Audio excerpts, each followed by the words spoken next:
Lady's Dilemma. Written by Abby Ayles and published by Starfall Publications. Enjoy. Chapter 1. The evening air waltzed in the shadows, dancing in perfect harmony to the soft tune of the wind. Adelaide Livingstone giggled as it caught her skirts, wrapping them around her in an affectionate hug. With care she undid the wind's work, aware that if she attempted to continue walking in that state, she would soon find herself on the cold, hard floor. As her skirts let go of her legs, she righted once more, straightening her spine, head held high, as she had been taught all those years ago. It was the only thing at which she succeeded when it came to being a proper lady, for her mother and governess had begun that work in good time. The skies were beginning to turn dark, but it was hard to tell how much time had passed. It had rained earlier in the afternoon while they had been in Madame Teresa's shop for her dress fitting. They had waited until the rain was over before stepping out. Her companion, maid and friend, Patricia Keene, had suggested that they flag down a coach to take them home, but Adelaide had refused. It was such fine weather and would be a shame to waste, sitting in a carriage that went through the streets too quickly. Besides, it was not such a long walk to their townhouse. With a smile and pleading eyes that Patricia had never been able to successfully resist, Adelaide had convinced her to walk, and so they had dropped the thought of hiring a coach and started on their way. The farther they went, the more proud Adelaide felt about her decision. Speaking of good decisions, Adelaide had known the moment she chose the design for her ball gown that it would look perfect on her, just like a dream. She had been right. The fitting today was the last one, and it had been exactly that, perfect. Madame Teresa simply needed to make a few finishing touches, and then the dress would be sent finished to the townhouse. It was a crystal blue ball gown, which fit like a dream.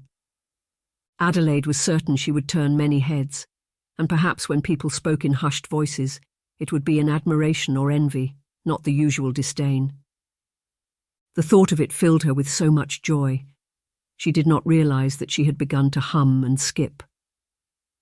"My lady, I pray thee, take great care not to skip. We are still very much on the open streets and anyone could see you." That was Patricia. Patricia held a place in Adelaide's heart that came right after her mother and her father. Adelaide had been raised by Patricia and had thus known her all her life. The old woman was a great companion, content with silence, filled with wise words of admonition, and was always happy to help. In addition, Patricia was such a great listener that Adelaide could always confide in her, not to mention run to her for comforting embraces. Adelaide loved, cherished, and respected her. "You know I normally wouldn't worry about other people's opinions, Patricia. However, seeing that I am in high spirits tonight, I shall take heed," she said as she stopped skipping. The older woman's smile shone with relief. "Bless your soul, my dear. Now that we have that out of the way, please do not let me stop your humming. Such a lovely tune it was." Adelaide's cheek bunched up in a warm smile. "Not as lovely as the wind's song, I fear," she teased. "Aha, the wind is of God, Adelaide, as are you. I do believe that the wind itself would be envious, even more so when it hears how beautifully you play the pianoforte." "It is such a lovely weather, though, is it not?" Adelaide asked, changing the topic. She knew Patricia was aware of her sly attempt, but the woman said nothing of it. She simply followed the new course. "Indeed it is. I have not breathed such fine air in a long time. You were right to suggest that we take a walk, my lady. Only I fear we may have lost track of time and the day has grown darker. We shall need to hurry if we wish to return home before worry begets your parents." "Oh, Patricia, they always worry. You and I know that. Besides, I do believe it is just the rain making the skies so. The clouds have yet to clear." "You are very certain, considering you don't have a watch to tell for sure." Adelaide sighed, resisting the urge to roll her eyes. Sometimes Patricia could be so fretful. "I do have a pocket watch, Patricia. The one Father gave me for my 18th birthday. I think I slipped it into my reticule as we prepared for this outing." With those words, she held out her reticule so she could search through it. "Aha!" she chimed as her fingers wrapped around the cold silver. She brought it out carefully, squinting her eyes to get a clear look. Patricia was right. The sky was darkening by the second. Finally, her sight adjusted to the growing darkness, and she got a clear look at the tiny hands of the watch. Her eyes widened up on seeing what time it was. She turned to Patricia, finally feeling the same sense of urgency. "What? What is it? What time does it say?" Patricia asked, fearing the worst. "It's 18:30 hour and we still have far to go. You were right, Patricia. We should hurry." "Perhaps now would be a good time to flag down a coach, my lady. That way, we will arrive home in time. Dinner shall be served in another half an hour. If you are not on the table, his lordship would be truly worried, not to mention livid. We will be certain to receive a scolding."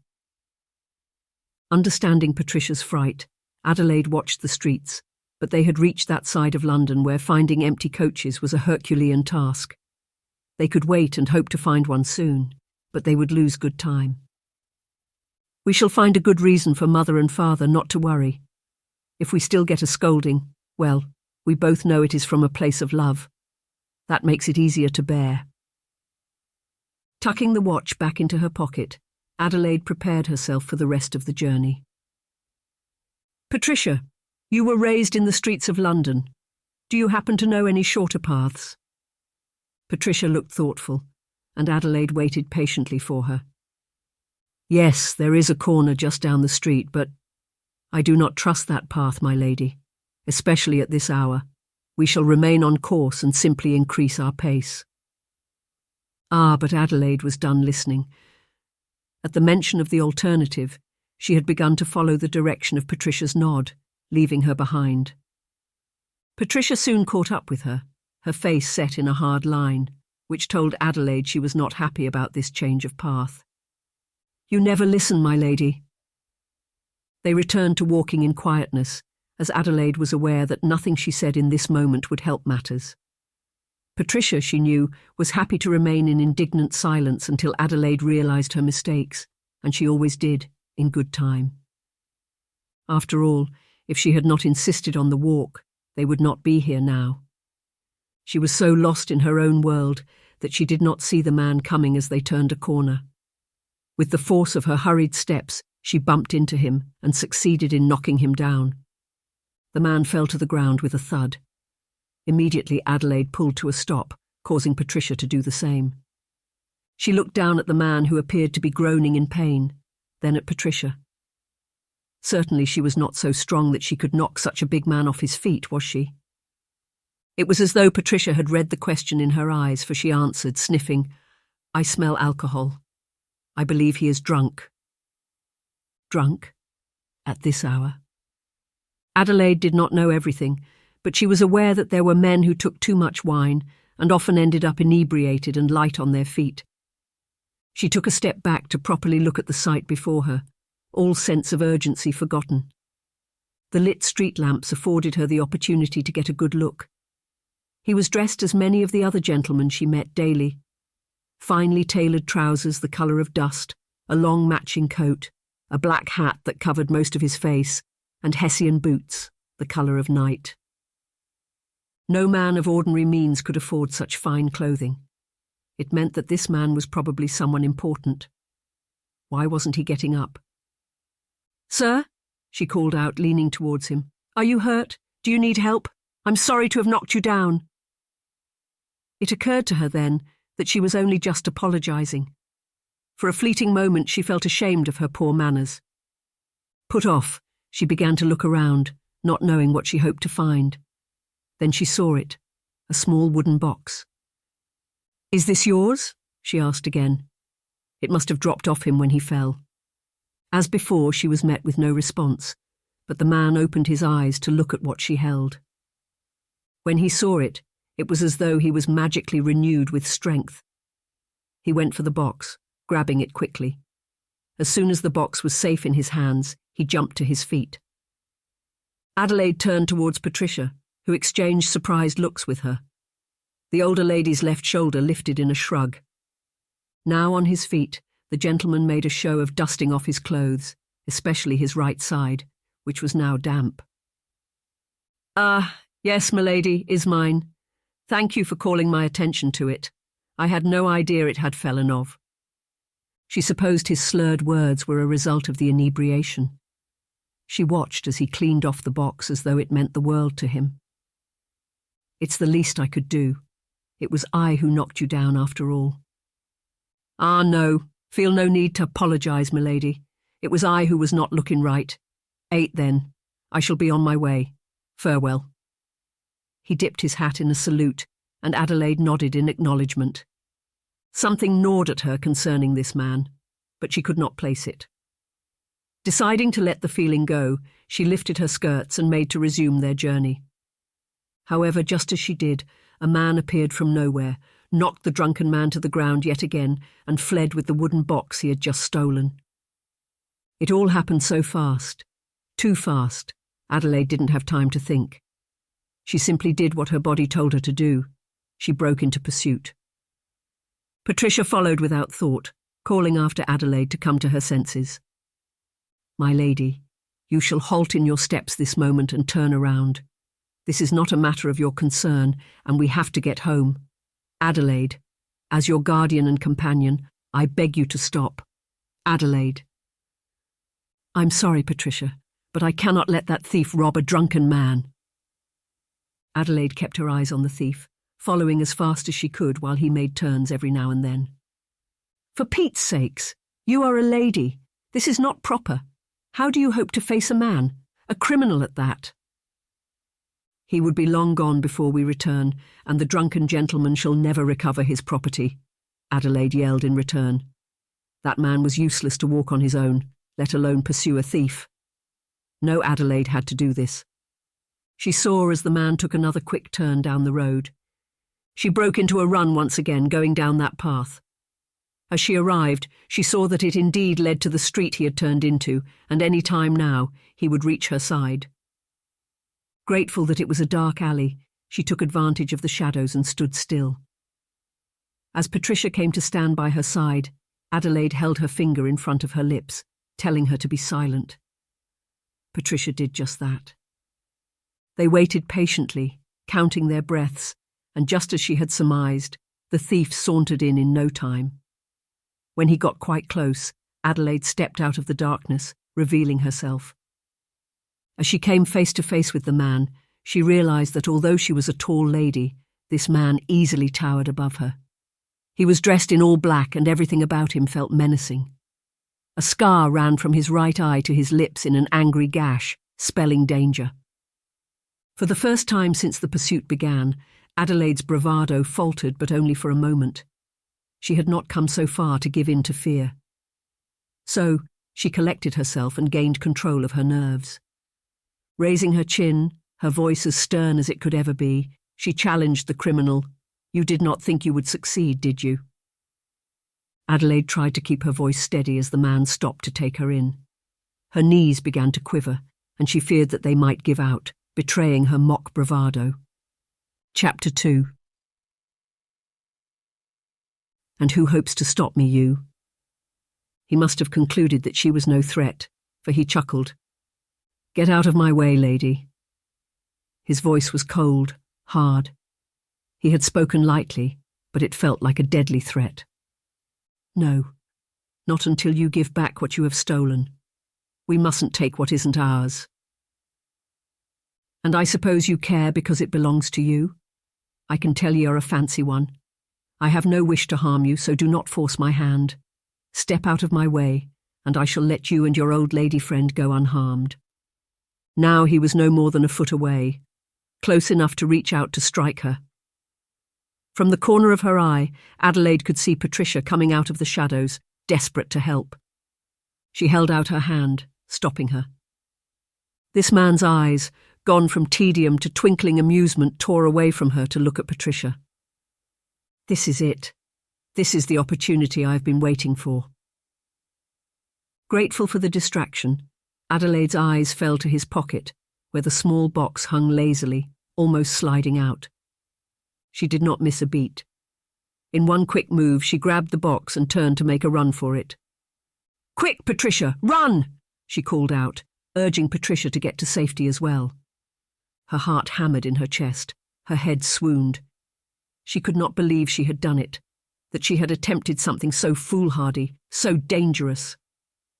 Her stomach churned, and she feared she might throw up from all the million emotions she felt at the moment. What am I doing?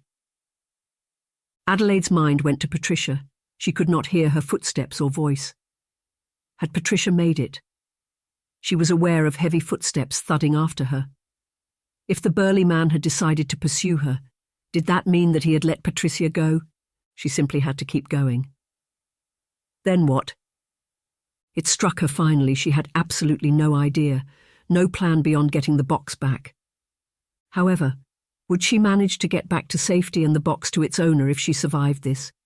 She did not even know who he was. Caught in thoughts, she lost care and tripped over her skirts. As she crashed to the ground, face down, she realized that this was going to hurt. "Ow!" she cried as her body hit the ground. Everything stopped. The noise of the night, the thuds, the pounding, the churning, she couldn't even see. As that thought crossed her mind, panic set in, fear caught her heart, and it all came back with a rush, only now, a vilifying headache followed. I have to get up. With this, she started to rise but didn't make it far. Just as she rose to a sitting position, something heavy tripped over her and fell, half its length covering her entire body. Her emotions went into further awry as fear seized her once again. Willing herself to remain calm, she peered at the man who had just tripped over her and saw that it was the thief. She half expected him to rise as though nothing had happened and capture her, but he did not. Taken aback by this, Adelaide leaned in to peer more closely at him. That was when she saw it. Dark red liquid, gushing from his head, which now rested rather unsightly on a large stone. A scream broke free from her lungs, and with strength anew, she scrambled out from under him, to her feet. Patricia reached her side then. The older woman doubled over as she stopped, to catch her breath. As Adelaide had thought, the older woman had run after her without a second thought. Her face was stricken with horror, and her heart threatened to break out of her chest. Everything around her spun, and she hoped desperately that this was a terrible nightmare. "Patricia," she called out, her voice breaking, "I think I've killed someone." The woman let loose a scream as Adelaide had when she beheld the sight. Only she caught herself in time. Oh, goodness, goodness!" she cried, tears leaping to her eyes. Hearing Patricia paint their situation with such vivid words only made things worse for Adelaide. It hit her, all at once. No. She sauntered backwards, reeling from shock.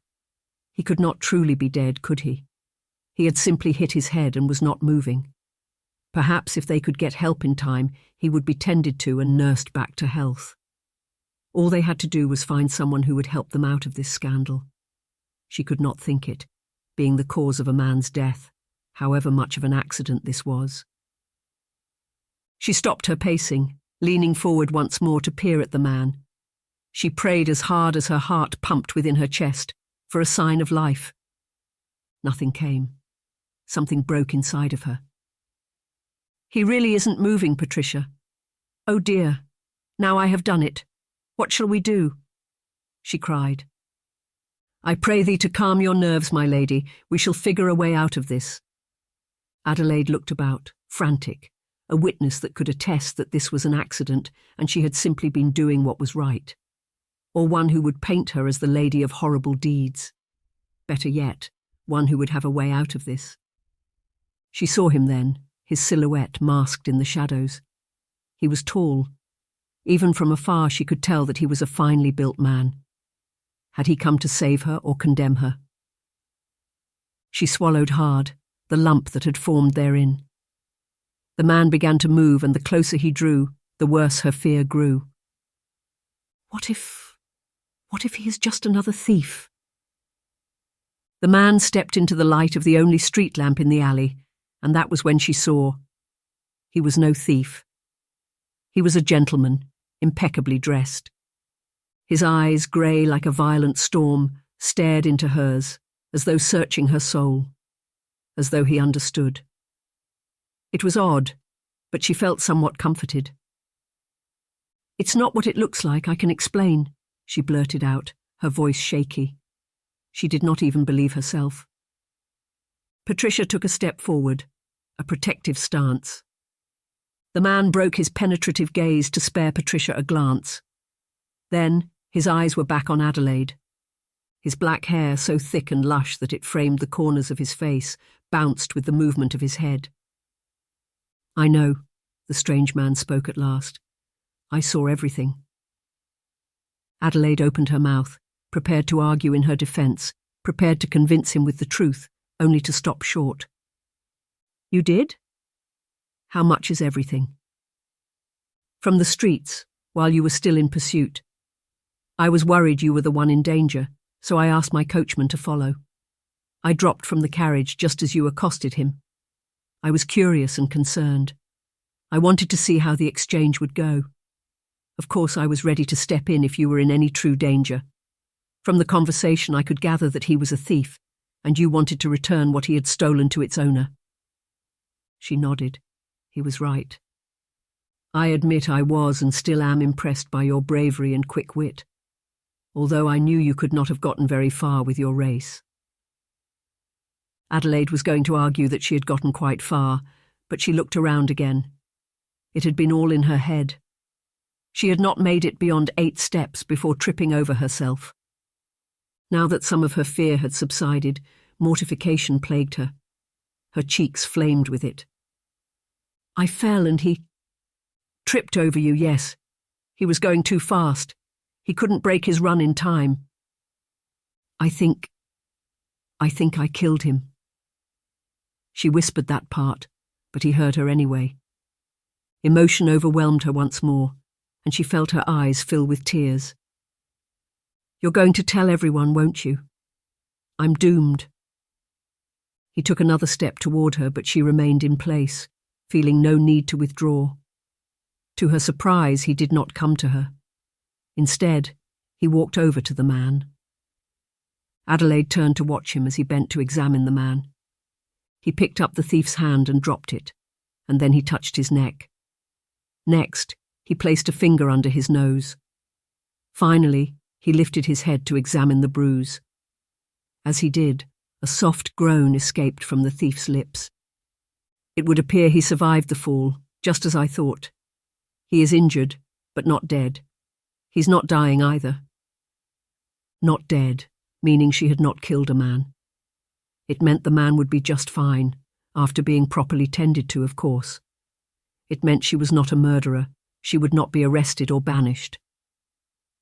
Of all the emotions that plagued her, relief won, and Adelaide relished the feeling as it washed over her. "Oh, thank goodness!" Patricia sighed by her side, echoing Adelaide's thoughts. "But there is so much blood." "You haven't seen a head wound before, have you, my lady?" She shook her head. True, she had suffered a few bruises growing up, but they had been nothing but mere scraps. "I thought as much. Yes, he has lost blood, but not so much. He shall be just fine, my lady. No harm shall come to him, at least no more than already has." He must have read the question in her eyes, for as he rose to his feet he answered, "You need to remove yourself from this scene before it draws a crowd. I am happy to lend you my carriage." "What about you?" "I shall have to remain here. I will bind up his wound to stop the bleeding and call for a physician who will look after him until he is well. When he awakes, I shall make him understand he is not to utter a word of this to anyone. Now, you must go before things get out of hand."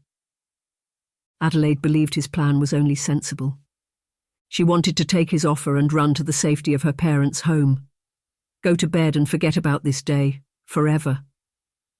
Yet she found herself hesitating. "Why?" she asked. He did not miss a beat. "Because you were doing the same for a total stranger. Now go." She didn't need any more convincing. Grabbing Patricia's hands in her own, she turned to hurry out of the alley. As she did, he called out, stopping her in her tracks. "My lady," she spun. "Yes? Shall I have your name?" The way he asked made her smile amidst everything. "Adelaide," she answered. Somehow she trusted that he would not betray her. Truly, the stranger's coach was waiting for them when they reached the end of the alley. The coachman listened attentively as she dished out his master's intention, and when she was done, he helped them both into the carriage, no questions asked. Soon enough, Adelaide and Patricia were settled in. It wasn't until the wheels started rolling down the streets that she realised 3 things. 1, the wooden box was still with her. 2, she was shaking all over. And 3, she couldn't stop thinking about the strange gentleman who had come to her rescue. Who was he? Would she ever meet him again? She had told him her name but had not thought to ask his. Would he find her? Or would he simply remain a memory like the rest of this night? "We are safe, my lady. Everything shall be well." Adelaide snugged closely to Patricia, who held her in her arms. "I hope so, Patricia. I truly do." Chapter 3. Theodore Crawford waited until he was certain that the ladies had left the alley before getting to work. He believed the man would survive, but he might have lied to the lady a little bit, only a bit to make her worry less. Adelaide. He paused as he remembered her name, overcoming the urge to say it out loud again. She had been so frightened, stricken with horror. Yet even when her eyes had been brimming with tears, she had shed none. She could be no more than 18, yet so brave, so noble, so eager to do what was right. He was not aware that there were women such as her in England anymore. Had he not witnessed it himself, he would never have believed the story otherwise. Adelaide. Such a beautiful name and perfectly fitting such a fierce woman. It was the only thing he knew of her, but it was enough. Enough to find out more. Enough to orchestrate another meeting. Soon he would learn where she lived, from his driver. He looked back at the man at his feet. He had made a promise to the lady to see this man to safety, and Theodore was a man of his word. So, untying his cravat, he got to work. Carefully, he bound the man's head, covering the injury. The man had lost blood, but not so much to risk a chance of dying. He examined his work until he was satisfied that it would do. Then he lifted the man onto his shoulder and began to walk out into the streets. The thief was a big man, but Theodore had shoulders built for such duties. He walked easily, barely feeling the weight until he found a coach. He uttered directions to the rider, and in no time they stopped at the house of a trusted physician. Theodore delivered the man to the healer in one piece, paid for his treatment, and promised that he would be back to check on the thief's recovery. As Theodore left the physician's office, he wondered whether to go to the constable with a report. But it was already late, and he was tired. Deciding against the strain of talking with the constable, Theodore found a street urchin and sent the message through him instead. Convinced that the message would be delivered for the fare he had paid, Theodore began his walk back home. It had been a long day and an even longer night. He needed all the rest he could get. "So you are telling me that you did all of this for a lady you hardly know." It was the next morning, and Theodore had awoken in high spirits. He would not deny that the reason for his extra cheery mood was the fact that his dreams had been visited by a certain fair lady, and when he arose with dawn she had stayed on his mind. Her beautiful face held the loveliest features he had ever seen. Eyes so brown they reminded him of honey, and a pert nose with freckles splayed all over. Chin, too high, too defiant, and yet simply perfect. Perky lips, small but powerful, and auburn hair that cascaded down to her waist in a thick, curly mass. Pale skin that had shone in the night, and such a tall, lithe frame, fitting for a lady with her temperament. He had been unable to rid himself of thoughts of her, not that he had tried. She had stayed with him throughout breakfast and the business of the day, up until that afternoon when his trusted confidant and friend, Delwyn Firth, arrived for lunch. Glad that he could finally share the intriguing events of last night with someone, he had told Delwyn everything. His friend, who was 12 years older than Theodore's 25, had listened quietly, observing Theodore for signs of madness. Not that Theodore blamed him. He knew he sounded as though he had lost his mind. Who would fault Delwyn for thinking so? He had met a woman unlike any other. He was right to be besotted. Only fair, seeing as she went through all that trouble for a stranger she hardly knew. Why had Adelaide felt like it was her duty? What was in that wooden box? Who did it belong to? He would get the answers to all of these questions when he saw her again. Delwyn let out a resigned sigh. That signalled to Theodore that his friend would let the matter of his sanity rest and oblige him just to make him happy. "So, you want me to find her for you?" "Yes. I have to see her again." "She has you enchanted," the older man answered matter-of-factly. It made Theodore break into one of his rare, loud laughter. "Bewitched is more likely, Delwyn. Ah, you have to do this for me, dear friend. If anyone can find a woman just by using her first name, I know it's you." Delwyn was from Wales, and the son of a merchant. He had been Theodore's biological father's advisor and business partner. When the late Marquess of Bath had taken ill, he had confided to Delwyn about his illegitimate child. He was dying, and his wife, who had been lost years ago, had given him no heir. He needed someone to inherit his title and wealth, lest they went to a second cousin. No one knew of Theodore, who had grown up Theodore Wentworth, son of a lowly merchant in Plymouth. His biological father had not known how or where to find him, but Delwyn had. Delwyn had kept the secret, and only told Theodore of his birth, his legacy, his heritage, and convinced him to come home to make peace with his father and receive the inheritance. It had not been an easy task for Delwyn. Theodore might not have been happy in his old life, but he had been content. He had loved it, despite its challenges. He had been a woodcarver, and a good one at that, helping his adoptive father who was losing strength. He had not wanted to leave that life, the only life he had ever known. Overnight, he had learned that the life he had lived had been built on a fundamental lie. The man who he knew to be his father was not his father. His mother had found out that she was with the Marquess's child at 19. Of course, the Marquess had been unable to marry her due to their difference in social status and the scandal it would have caused. Phineas Wentworth, the man who had raised Theodore as his son, had been smitten by his mother, although Theodore could not fathom why. His mother was a passionless, unloving woman. She treated everything and everyone in her life passively. She behaved like a countess of some fancy estate in the countryside when she was naught but a merchant's wife. Because of her taste for the high side of life, she spent more money than they could ever make on things they didn't need.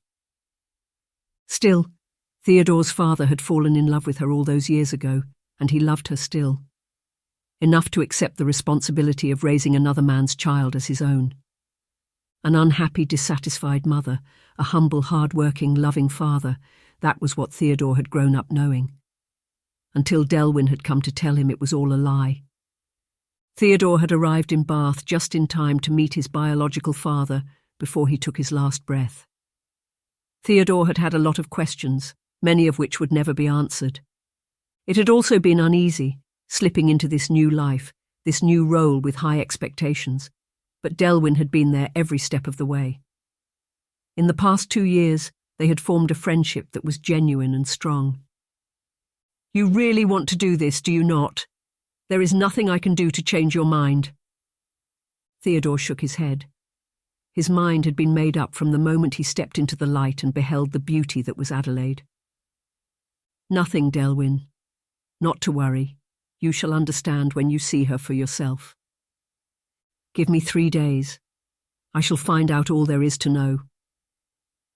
Those words were music to his ears. Theodore rose up, as did Delwyn, and they parted with a firm handshake. "I will not forget this, dear friend. Thank you." The older man nodded and was soon on his way. Chapter 4. It was the third day after that dreadful incident, and Adelaide had still not overcome the grief and guilt that plagued her. When they had arrived home that night, she had been too tired to speak. Patricia had come to her rescue, making a tale of how they had been attacked by a drunk man and had barely made it home alive, but for Adelaide's bravery and quick thinking. Her parents' anger had immediately dissipated, and their worry turned to relief. Rather than a scolding, they had sung Adelaide's praises. Adelaide had been unable to eat any of the meal presented to her, but that was to be expected. Instead, she had been led to her chamber where a bath had been prepared, scrubbed clean and tucked into bed. Her nights had been restless, plagued with nightmares replaying the events of the evening over and over again. She could not get the sight of the thief lying on the ground, blood gushing out of his head, off her mind. Had the strange gentleman kept his word? Had the thief survived the blow? Did he remember her? These fears hung over her like dark clouds, and no matter how hard she tried, she could not seem to rid herself of them. Patricia had reassured her more than 100 times in the past 2 days that there was nothing to fret about, and all would be well. Yet Adelaide could not help herself. She had not stepped out of the house since that night, afraid that someone might recognize her, that the thief might find her. She pulled open her chest, reached in, and took out the wooden box. It was small, yet intricately designed. It was obvious that it was precious and belonged to a worthy man. She wondered what was inside, but didn't give in to the urge to open it. Doing so felt wrong, and she could not afford to deal with any more guilt. The box brought more questions. Had the robbery been coincidental? Did this box truly belong to the drunken man? How would she ever find him? Admittedly, she had gotten a glimpse of him when he rose to his feet, but with his hat and hair covering most of his face, she could not entirely remember his features. Frustrated by so many unanswered questions, she groaned, despising the way they made her feel. There was a heaviness in her heart that made her weary. As she released some of those emotions in another frustrated sigh, her eyes welled up again.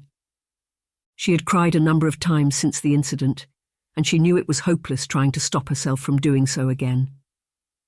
So, she gave in and let the tears flow. She always felt better afterwards, even if only for a while. She curled into a ball as the sobs racked through her, emptying her of her sadness. Slowly, she began to feel better. That was when she heard the knock. Sitting up, she immediately dried her tears and cleared her throat before calling out, "You may come in." The doors opened to reveal Rosalind, one of the younger maids. She dropped a shallow courtesy as she stepped into the room. "My lady, Lady Josephine wishes to see you. We told her you are unwell and have requested to be left alone, but she insisted." Oh, of course she did. Josephine was not one to let fickle things as a request stop her from seeing her best friend. The thought made Adelaide smile. Maybe having Josephine around would be a good thing. If anyone could turn a sour mood into a happy one, it was her. Although Adelaide had no intention of telling her friend the truth of what had happened, she knew that Josephine would try to make her feel happy anyway. "It's all right, Rosalind. You may let her in." Adelaide found her handkerchief and wiped her face vehemently. She did not want Josephine to see any sign of tears and begin to admonish her about why tears were bad for a lady's complexion.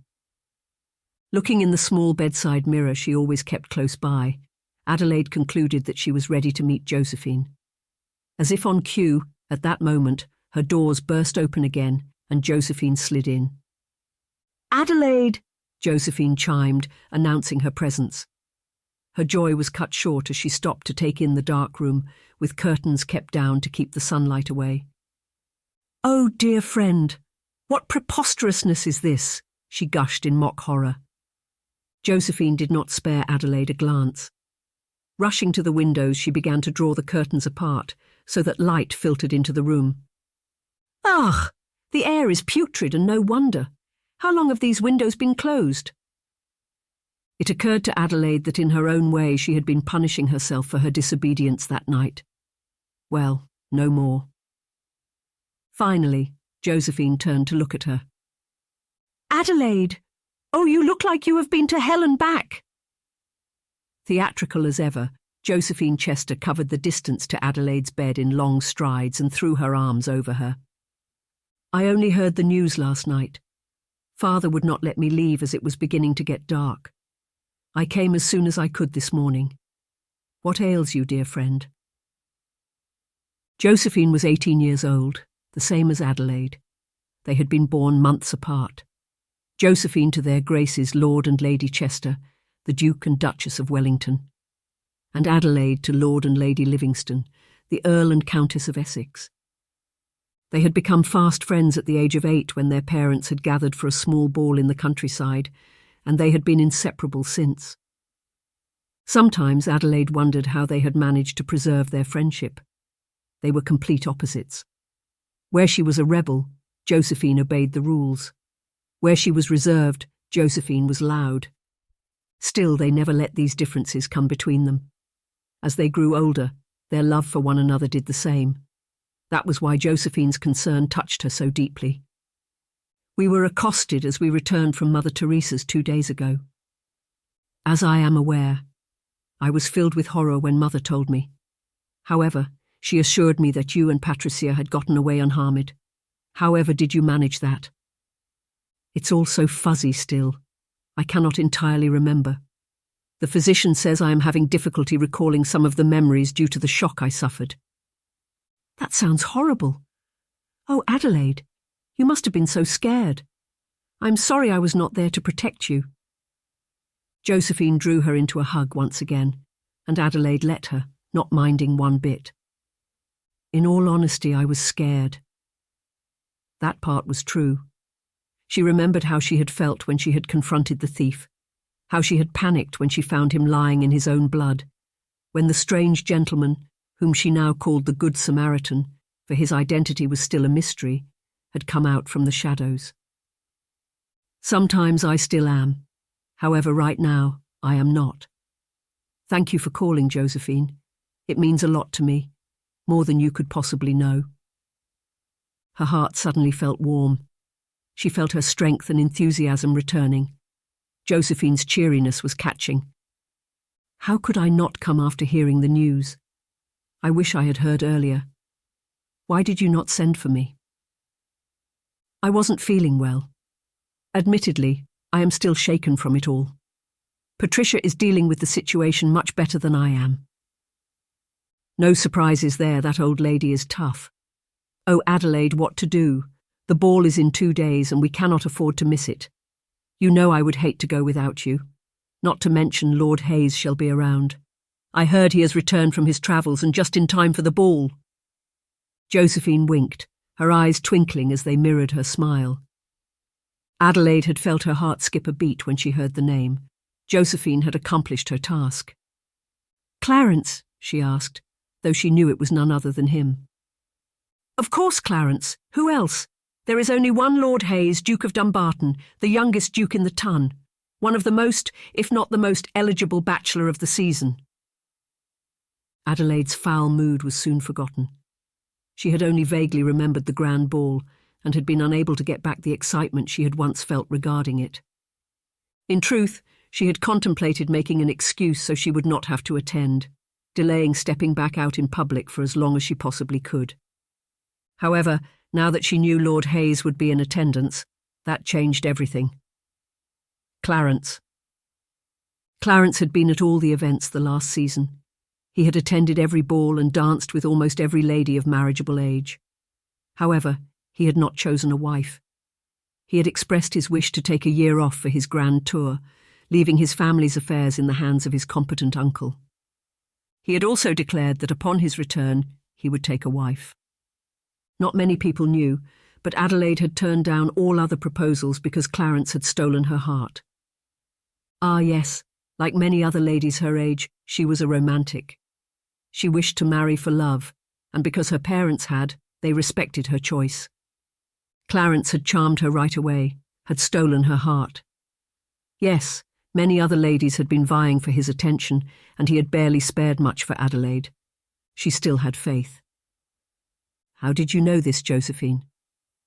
Mother, of course. Nothing happens in society without reaching her ear. His Grace will be at the ball, I tell you, and you will do well to come. Snap out of this gloom and sadness, put on a smile, and get ready to be the one to win his heart. You have waited a whole year for this, Adelaide. It is now or never. Oh, Josephine, you are right. I had considered not attending the ball, but now I know I cannot afford to take such a chance. I have to be there lest I give another woman the opportunity to woo him to her side. Precisely, Adelaide. Make certain to look extremely beautiful. I have my sights set on a particular gentleman myself. So believe me when I say that I shall take great care to dazzle, my dear. Josephine had said that so theatrically that it caused Adelaide to chuckle. She shook her head as she recovered. Oh, Josephine, I have no doubt. You, my dear, are something. And you would be one to talk? Josephine shot back, her voice in a false sing-song pitch, as she feigned mock surprise and indignation. The exchange simply made Adelaide smile harder. Well, it matters not. Handful or not, I love you. You must know, I appreciate you coming here to drag me out of my gloom. Thank you, Josephine, truly. Pshaw, nothing you would not do for me. This time it was Adelaide who initiated the embrace.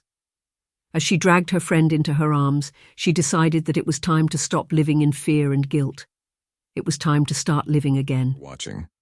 Before we continue into the story, make us a favor. Hit the subscribe button. This way we will be able to create more audiobooks for free for you.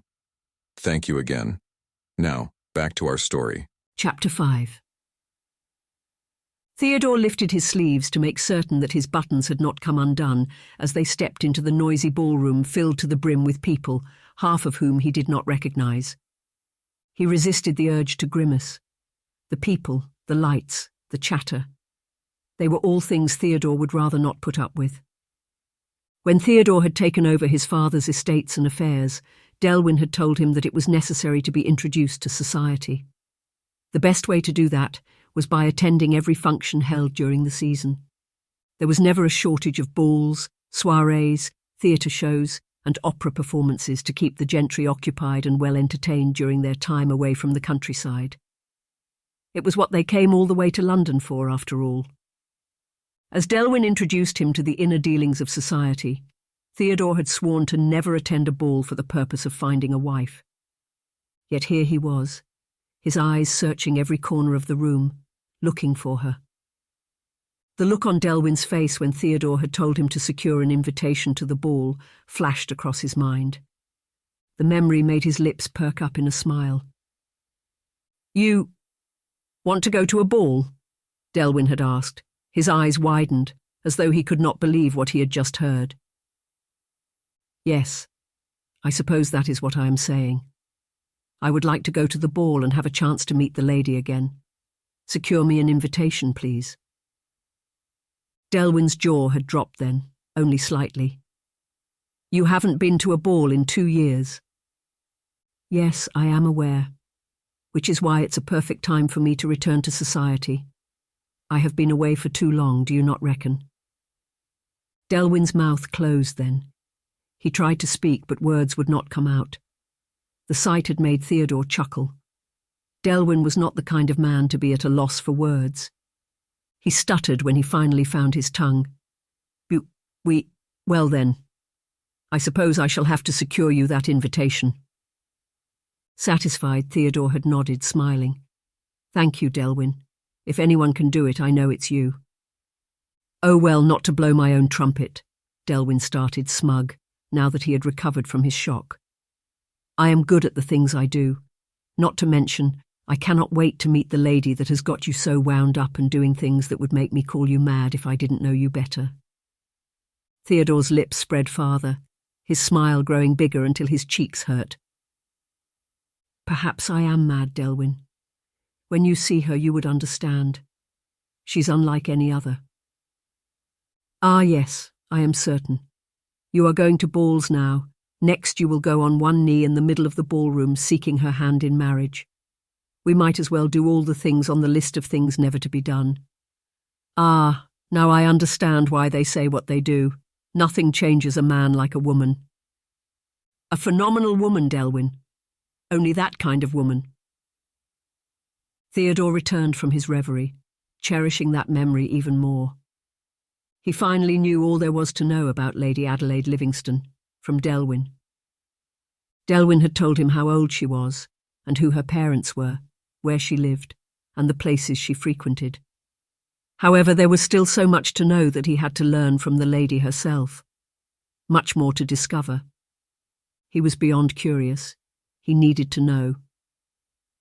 Theodore imagined what he would say when he finally met her formally. How would he introduce himself? He had not told her his name that night, and she had not asked. He supposed she had been too shaken to think of that. If she did not recognize him, it would be easy to explain who he was, would it not? The man from the alley, the one who saved the night. He chuckled at that thought. He was no hero. He had simply been at the right place, at the right time. He ended his search again, aware that he had combed through every face in the room for the third time, and not once had he seen one that looked like his fair lady. Leaning into Delwyn, he said in a small whisper, "She's not here." A small frown settled on Delwyn's face. We arrived early. The night is yet to begin. Perhaps the lady is simply running late. I hear it's in fashion these days to arrive much later in the evening and dazzle everyone with their entrance. You do have a point, Delwyn. Nevertheless, just to be certain, I would have you see to it that she is truly going to be here tonight. Check the guest list again or something. Delwyn nodded and was already on his way when Theodore stopped him with a soft hold on his arm. Discreetly, I do not want to draw attention to myself. Once again, Delwyn gave a curt nod. Theodore knew that his friend understood what he meant and would do as he had asked. Reliable and loyal, that was Delwyn. He murmured his thanks as Delwyn turned to walk away once more. It felt like a whole day had passed as Theodore awaited Delwyn's return. The man had not been gone for more than a few minutes, but it felt like so much more. It was awkward, just standing there. He did not know what to do. Go around, make acquaintances, or simply seek out the few familiar faces in the crowd and make light conversation. A small sigh broke free. He had skipped the last season. Now he felt like he was entering society all over again, like a debutante who had never seen the four walls of a ballroom. Deciding against mingling, he remained where he was, content to watch others as they easily floated from person to person, smiling, blowing air kisses, and chattering as though they had been doing this all their lives. Well, most of them had. Soon he felt his patience slipping, and he brought out his pocket watch to see how long Delwyn had been gone. His eyes had just narrowed in on the watch when the older man appeared by his side. "Sweet relief! Whatever took you so long?" "You said to do it discreetly. I had to move carefully." "True. Well?" "She will be here. It is just as I thought. Our fair lady is only running late. No worries. I am certain she will be here any moment now." As those words left Delwyn's mouth, a sudden hush fell over the crowd. Heads began to turn towards the stairway. Naturally, Theodore's followed. There she was, a vision of beauty, lovelier than his memory or the vision his mind had conjured. Undoubtedly the most beautiful woman in the room. Oh my, but she is a sight. That she is, Theodore thought. His eyes went back to her. She had descended the steps now, joining the ballroom. He kept her in his sights as she went further into the crowd. Twice he saw her lean to the young lady by her side, say something, and smile sweetly. He supposed the two ladies were friends. While the blonde walked with her head high, regal, as though she was a queen, Adelaide seemed nervous, timid. In a crowd of people who were dressed in their finest bright smiles for the giving, she looked as though she would rather sink back into her shell. It was a perplexing thought. Was his lady like him? Did she feel out of place in the midst of all these people? Ah, but how could she? She had probably moved in these circles all her life. The urge to go to her overwhelmed him. In that moment, he wanted nothing more than to go to her side and offer her protection from whatever troubled her mind. Instead, he remained where he was regardless. He had waited this long. He could wait longer still. Not to mention he now had something he had not yet been blessed with that night, the pleasure of looking upon her face. From the looks of it, I do not doubt you shall go on one knee and ask her to marry you before the night runs out. Delwyn's words made him smile. As his lips curved, the tightness in his chest faded. I will not deny, dear friend, the thought has crossed my mind.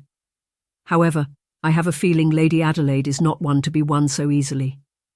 Ah, no. I intend to bide my time, woo her, court her properly, then ask her to be my wife when the time is right. Adelaide turned around in that moment, catching his eyes from across the room. Theodore froze, unable to believe it.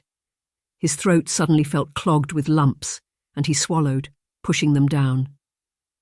Then slowly, so sweetly, her lips curved into the most beautiful smile he had ever seen. Something in his heart shifted, and he knew he would never be the same. She had recognized him. As that knowledge sunk in, he began to thaw, his lips making their way to an answering smile. His heart began to race, and he wondered what would happen next. Was this the moment he walked up to her and introduced himself formally? Or did he simply wait until she made her rounds across the room to his side? As he pondered over those questions, Theodore suffered his first heartbreak.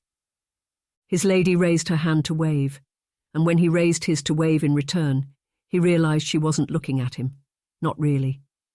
She was only looking his way. With a gnawing discomfort in his chest, he spun slowly to see who was behind him. Standing there was Lord Hayes, Duke of Wellington, the heartthrob of the town, famous among the ladies, waving back with a grin on his face too wide to be missed. Everything fell into place. With his heart sinking, Theodore accepted the truth that was staring him in the face. His lady was already taken. Chapter 6. Adelaide had attended several balls before, as this was her second season. Beyond that, growing up in London had meant that even at a tender age, she had roamed ballrooms because of her rebellious nature, not that her parents ever allowed it. She had always gotten a scolding for spying on the balls, but being who she was, she never listened anyway. So yes, she had had her share of ballrooms and soirees. Yet, when she stepped into the Cornwallis that evening, her jaw dropped, her eyes widened, and awe took over the entirety of her being. She had wondered what the fuss was about, what such a greatly talked-about grand ball would look like. Now she understood. It was everything: glamour, music, lights, the people, the dresses, the colours. She had never seen so many people congregated in a ballroom, everyone shining in their best. Her nerves began to get the best of her. Due to her clumsy nature, she often tried to govern her steps and movements whenever she was on outings or in large crowds such as this one. She sent a genuine smile her friend's way. No one had ever had to tell Josephine to be careful or look before she walked. Her friend was perfectly graceful, so agile and beautiful that tonight she dazzled everyone, as she had promised. Then, taking a deep breath, Adelaide readied herself for the night. As she exhaled in one steady stream, she lifted her skirts. "Let us go, Josephine. The ball awaits," she said. Nodding, Josephine too lifted her skirts, and together they began to descend the stairs. As they did, Adelaide became aware of the many heads that were now turning in their direction. She had taken special care to look lovely tonight, for she wanted to look her best when meeting Clarence for the first time after a year. When she had looked at herself in the mirror, she had been awed and pleased. She knew she was capable of making heads turn in her direction, yet she could not help but feel that the person who really had everyone's attention was Josephine. Josephine always shone so effortlessly, and she had a spirit about her that just drew everyone in. Not that Adelaide was jealous, God forbid, no. It was simply that she wished she were half as graceful as her friend, especially on nights like this. "One at a time," she whispered to herself. It would do no good to miss a step, roll the rest of the way down, and fall flat on her face when the night was only just starting. What talk that would bring! It would be all the amusement needed for the night, and all the embarrassment that would be required for Adelaide to never step foot out of her house ever again. She released a breath she had not realised she had been holding as her foot stepped off the last step onto the ballroom floor. She had made it. The night was going well so far. Now all she had to do was find Clarence, charm him, make certain she did not bump into anything, and pray hard that no one would recognise her from that dreadful night. Her heart began to hum in her chest as her eyes rested upon Clarence. He was even more handsome than ever. She waited as his eyes roamed, hoping that he was searching for her, hoping that he would find her soon. Foolish. Yes, but hopeful nonetheless. Then it happened. His eyes landed on hers. This time her heart leapt, and the butterflies in her stomach began to test their wings. Unable to help herself, her lips curved into a smile that barely fit her face. As if the butterflies were not wreaking enough havoc, he smiled in return and lifted his hand in a wave. He recognized her. But of course he did. And beyond that, he looked happy to see her. Hope soared within her, and she almost ran across the room to him. Thankfully, it was one of those rare moments where propriety took over, so she found the will to remain where she was. "See, I told you, he fancies you as well. I knew it," Josephine exclaimed. Yes, the thought had occurred to Adelaide. Yet hearing it whispered so softly into her ears, it made her soul chime. If Josephine saw it as well, then they both could not be mistaken, could they? "Mayhap," she replied softly. "Mayhap. I say it is quite apparent, Adele. He looks at you like you're the morning sun." Adelaide's cheeks warmed, and she knew that she must be blushing crimson. She wondered if he could see it from where he stood, if he wondered what their whispers were about. "Oh, I don't know, Josephine. He does not truly know me as you do.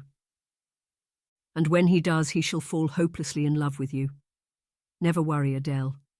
I know you fear he may not take a liking to you when he realises how clumsy and unladylike you are. I would not fret if I were you. From what I hear, Clarence is not that kind of man. He sees beyond such trivialities." The words sounded too good to be true, and Adelaide wanted to believe them. She wanted to believe her friend's words with all of her heart. Letting herself feel a glimmer of hope, she turned to look at Josephine, breaking eye contact with Clarence, howbeit reluctantly. "Thank you, Josephine. You are such a wonderful friend. Whatever would I do without you?" "Bump into tables and smack right into walls." Josephine's eyes twinkled with mischief as she teased, and Adelaide felt a giggle slip past her lips. It was nice to laugh. Some of the nervousness she had been feeling all evening slowly slipped away. As she recovered, she returned her gaze to Clarence, only to discover that he had moved from the spot. Disregarding her sudden sadness, she told herself that he would return soon, and then they would speak. After all, the night was young still. "When do you suppose the first dance shall begin?" she asked, directing the question to Josephine. Their cards were almost filled, but she had reserved the first dance for Clarence. When no response came, Adelaide looked to her side, only to find that her best friend had floated away to God knows where. Her parents were somewhere in the crowd, no doubt greeting one friend or the other. It meant that Adelaide was now on her own. The thought did not make her at all happy. Deciding to roam, she began to walk, craning her neck in several directions every now and then, searching for Clarence. It all happened so fast. One moment, she was walking. The next, she was running into a table she had not even known was there. The furniture shook, causing the glasses that had been placed on it to fall, spilling the brandy onto the tablecloth and her dress. She gasped in horror. She had done it again. From the hush that had suddenly filled the room, she knew that everyone had seen her blunder. Mortified, she dared to look up, and her suspicions were affirmed. Eyes leered at her, vicious whispers arose, sneering looks pierced through her skin, and she willed the ground to open and swallow her up. As the chatter resumed, there was no doubt in Adelaide's heart that she had become the subject of discourse for the rest of the night.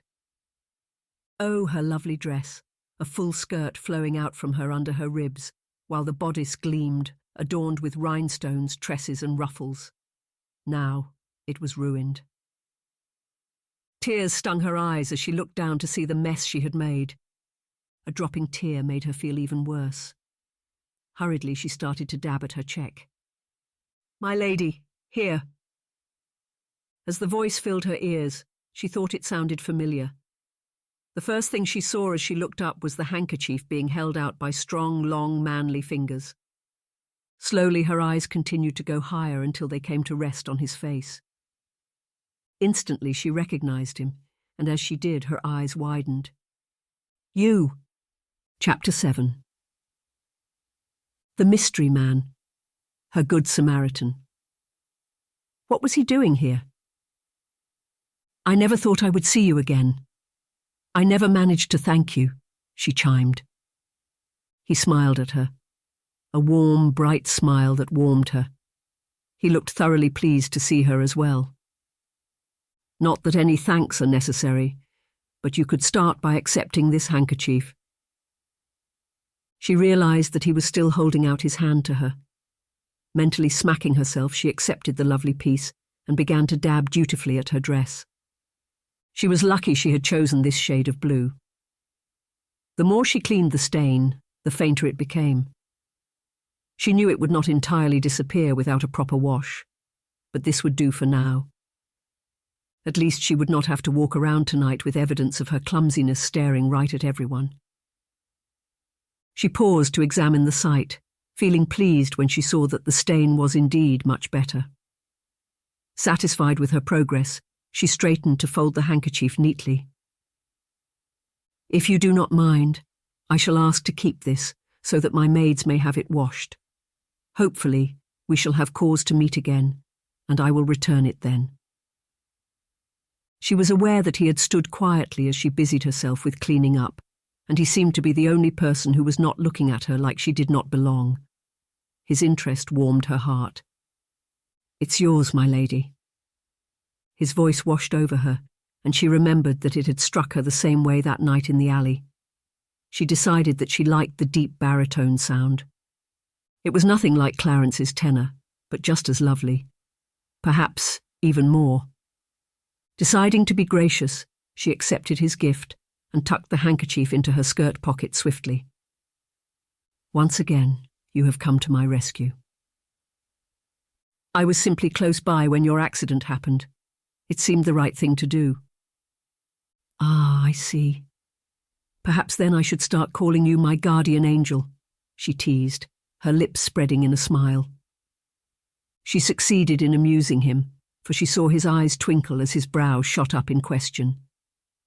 "Guardian angel? However did you come up with that?" Her right shoulder was already lifting in a shrug before she caught herself. "It only seems fitting. When I arrived home that night, I realized I had not gotten your name. Up until that moment I considered you a mystery man. But when I thought of how you had come to my rescue and helped the man in the streets, I remembered the biblical story. So I decided to call you the Good Samaritan." This time he chuckled. "Truly?" "Yes, truly. Tonight again you have come to my rescue. According to your words, you were simply close by, just as you had been the last time. It's only fitting to think that perhaps you aren't just the Good Samaritan. You could be my guardian angel, sent to keep watch over me, stepping in just when I need help." "Now," he gave in to full laughter. As she watched him laugh, his happiness arresting his entire features, making his eyes squint and his temple fold, hearing the beautiful sound that was just loud enough for only her to hear, it made something blossom inside her heart. And before she knew it, she was giggling as well. "I have never considered myself a jokester, my lord. Would I be right to assume that you believe I am one?" she asked as they recovered. The man began to shake his head. "Not at all. You are simply amusing, my lady, and delightfully so. I hardly think of myself as a Samaritan, much less an angel. It bemused me to hear that the thoughts had crossed your mind and taken roots. As I said, my lord, they seemed only fitting. Indeed, indeed. Well, the name is Theodore, my lady, Theodore Crawford, Marquess of Bath. She dipped into a curtsy as she heard his title, pleased that one of her guesses had been right. Adelaide Livingstone. My parents are Earl and Countess of Essex. As she rose from her curtsy, she saw that once again he had held out his hand to her. Shyly she placed hers in his, and he bowed over it with a kiss. It is an honour to make your acquaintance, my lady, and indeed a delight to run into you here. I thought it was you descending the stairs. I wasn't so sure you would recognise me. How could I not? You saved my life. Speaking of which, she was going to ask about the man, the thief, but the floor was declared open at that moment for the first dance. I haven't asked anyone to dance yet, my lady. I assume that you have a lot of questions you need answered, as do I. If you are not otherwise engaged, I would be delighted if you gave me the honour. It would be my pleasure, my lord. Very well then, my lady, shall we? This time it was his bent arm he held out to her, moving to stand by her side. She wasted no time, tucking her hand around his, following his lead, as they approached the dance floor. She found that Theodore was a great dancer and worthy partner. Their steps matched easily, as though they had been practicing for years. They manoeuvred the cunning moves together, easily catching their feet as their hands touched. By the time it ended, they were breathing heavily and had astonishingly earned cheering from the crowd. They retired to the very large balcony where other couples sat, catching fresh air. That was wonderful, Lord Crawford exclaimed, as they found a spot away from the other couples. I have never enjoyed a ball dance quite as much as I enjoyed that one. You, my lord, have very quick feet. As do you, my lady. I grew up in the countryside, and it is the dance of the folks there. It is how I came to learn it. He looked at her, his eyes soft, as though he was admiring her. Adelaide did not know why, but the thought sent tingles down her spine. Nothing was said for a long moment. They stood staring at one another, and when Adelaide could not hold on any more, she broke her gaze to stare at the skies. The silence continued. The balcony was properly lit, as the ballroom had been. She was able to see him more clearly than she had that night in the alley. He was a handsome man, a truly handsome man. It was not the kind of handsome that many ladies easily took notice of. It wasn't soft like Clarence's. It was hard, manly. Adelaide was beginning to realise that this kind of handsomeness appealed to her. You said you had questions, he finally spoke, breaking the silence. Caught unaware, Adelaide hurriedly looked away. As her heart increased its pace in her chest, she wondered if he had noticed her staring. Ah, yes, my lord. I have been very worried about the man. Do you know how well he fares? Were you able to save him? I took him to a physician's as I had promised. I was assured that he would recover just fine. I paid for his tending and saw to it that he had money of his own to leave with once he recovered.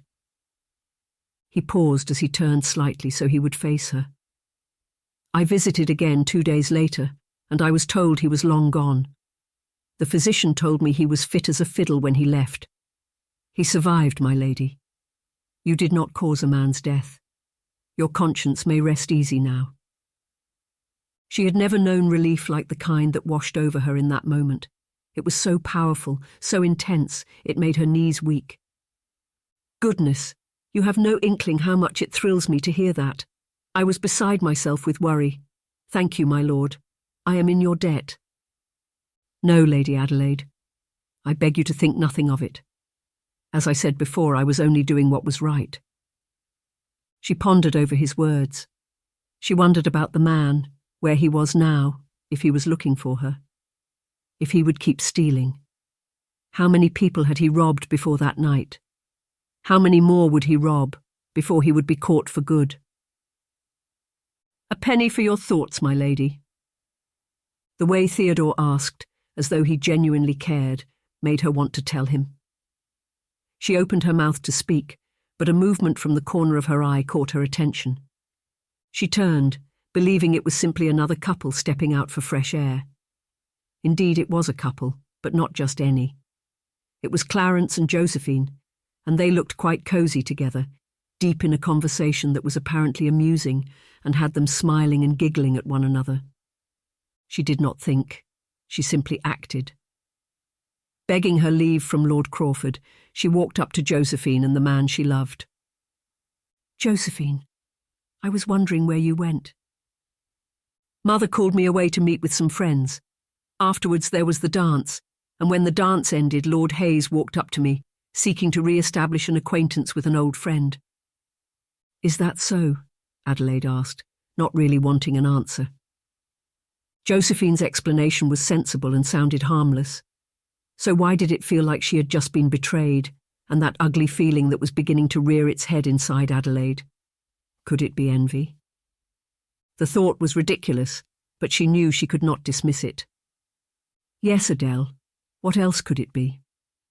Adelaide shook her head. "Never mind. I was simply worried for a moment. Concern about your whereabouts. I am happy to know that you have been having quite the time. Lord Hayes—" She sunk into a shallow curtsy then, acknowledging him for the first time since she walked up to them. Her insides quivered, but she held on to bravado. "Lady Adelaide, it is nice to see you again. I would have come to you in the ballroom, but I was called away on urgent matters, you see." He paused, shaking his head as though in disbelief. "You are even more beautiful than I remembered." Adelaide was thoroughly pleased. She was quick to give him her hand as he extended his. She watched him as he bowed, feeling 1,000 tingles as his lips touched the back of her palm, and remained there for a moment. "You are far too kind, my lord. It is you who has indeed been blessed by this past year. I can see your trip to the continent was good to you." He grinned then. He was charming and handsome, in a boyish way that would make any lady's heart flutter. "The overseas were a delight, thank you. I suppose it is only fitting that the weather enhanced my features. Although I would like to think that I blessed all those countries with my presence. I was like a prince in every place. The people adored me, and whenever I decided to leave, they were sad to see me go." Adelaide giggled, aware that she was hopeless when it came to being absolutely smitten by him. He was so amusing. "I do not doubt that, my lord. It is good to have you back in London. The season shall definitely be more delightful now that you are here. If you would permit, I would like to have a word with my friend." She had noticed the frown settling on Josephine's face as she conversed with Lord Hayes. She could not help but wonder what was happening. Josephine knew of her feelings for Clarence. Her best friend would never allow herself to nurse affection for the man as well. Could it be? "Josephine," she murmured, and turned away to walk to the far end of the balcony. Josephine followed. As they stopped, she spun to regard her friend. "Do you fancy him?" she blurted. There was no need to mince words. "What?" Josephine asked, her eyes widening as though she could not imagine the thought. "Lord Hayes, Clarence, do you fancy him?" "No, Adele. Why would you think so?" "Well, it looked to me like you were flirting. Not to mention you didn't seem too pleased when he began speaking to me." "Oh no. We were only talking is all. You know our families have always been close." Josephine took Adele's hands to place against her chest as a gesture of trust. Her lovely eyes weakened Adelaide, and she was soon wondering if she had imagined the entire thing. "It's fine, Josephine. I believe you. I should apologize. I should never have thought that you would do something like that, much less accuse you of it." "Pshaw, it's nothing. I would probably do the same in your shoes. Anyway, we must not brood over this little strife any longer. Come now, I have kept a gentleman waiting, and so have you. We must get back to them. Prepare to tell me who your gentleman is later," she added with a wink, which made Adelaide breathe easier. All was well. She hadn't ruined her beautiful friendship with Josephine in a moment of jealousy. After the quick discussion, Adelaide went back to Lord Crawford, who had been patiently waiting for her. She offered her apologies, and they were graciously accepted. Chapter 8. Theodore had never felt more like a fool than he had last night. Even now, hours later and the morning after, as he sat in his study pretending to be busy with work, he could not shake off the shame and hurt that he still felt. He had gone out of his way to look for a woman he had only met once, believing that she was unlike any other. Still, the night had ended with her in the arms of another man, and him leaving the ball, more miserable than he had ever felt. When he had seen her standing in the ballroom, clearly embarrassed over her run-in with the table, he had quickly gone to her, aware that this was his chance. Then she had looked up, and for a breath he had feared that she would not know him. But she had. She had known who he was, and she had been delighted to see him. Oh, the joy that had put in his heart. He had been inclined to let himself consider, dare to believe, that perhaps she was so delighted because she too had been thinking of him as he had been thinking of her. She had been thinking of him, all right. However, she had only been curious. Simple curiosity, no affection. He had soon realized that as she called him her guardian angel and thanked him for the handkerchief. It had pleased him to see the emotions splay across her face. To see her so grateful over something as simple as a handkerchief he knew would cost her nothing to get for herself. He had been happy to see her feelings transformed from mortified to pleased, glad that he had been the one to achieve that feat. When she had agreed to dance with him, hope had blossomed in his heart. Hope that if the lady did not already care for him, then perhaps he could use that opportunity to bring her to do so. It appeared he had been wrong. The shy smiles, the quiet giggling, the high praises and soft words. He had truly believed something beautiful was beginning to unfold, that this night was the start of a lovely story. Again, he had been wrong. The moment Lord Hayes had sauntered into the balcony with the lady Adelaide called her friend, Adelaide had left his side to confront them. He had watched the entire thing, and everything had been clear. So clear. His fair lady had her sights set on another man. It was why, when the man had come to their side to steal her away, she had happily gone with him, without a second thought, leaving him behind. For the second time that night, his heart had been broken by the same woman. He had left the ball almost immediately after, unable to remain and watch Adelaide smile at another man all night. It only seemed sensible, for she was the reason why he had come. Yes, he was aware that he had too high expectations of a lady he hardly knew. After all, she had left him for a duke. She was simply like his mother, bearing no notions of love, happy to spend more money than she had, ready to go with anyone who could afford her every whim. Something protested in his mind. No, that was not his Adelaide. She was nothing like his mother. His mother would not pursue a thief down a dark alley for a stranger. She would not worry if the man had fallen to his death on her account. She definitely would not be so pleased about receiving a handkerchief for a gift. No. Adelaide was something else altogether. She was shy, yet outspoken. Timid, yet daring. Fragile, yet brave. He had counted 1,000 emotions that she had experienced that night. He had seen them splayed all over her face, shining through her eyes as they came and went, one after the other and sometimes all at once. She had spoken freely, smiled easily, giggled sweetly. She was wholesome, and he wished with all his heart that she would look at him the way she had looked at Lord Hayes. It would appear that Adelaide and the Duke had shared something of a friendship before now. In that case, was it not wise to think that she nursed feelings for the Duke that had nothing to do with his status? That perhaps her feelings had lasted a while? A knock on the door pierced Theodore's thoughts, breaking the train. He looked up at the closed doors and called out, "You may enter." The door opened to reveal his butler, Mr. Eddington. Gracefully he walked to Theodore's desk, the envelope in his hand sticking out against his dark attire. "My lord, this came for you only now." He took the piece Mr. Eddington handed to him. A quick look told him that it was from Grosvenor Street. Why did that address ring a bell? "Thank you, Eddington. You may take your leave."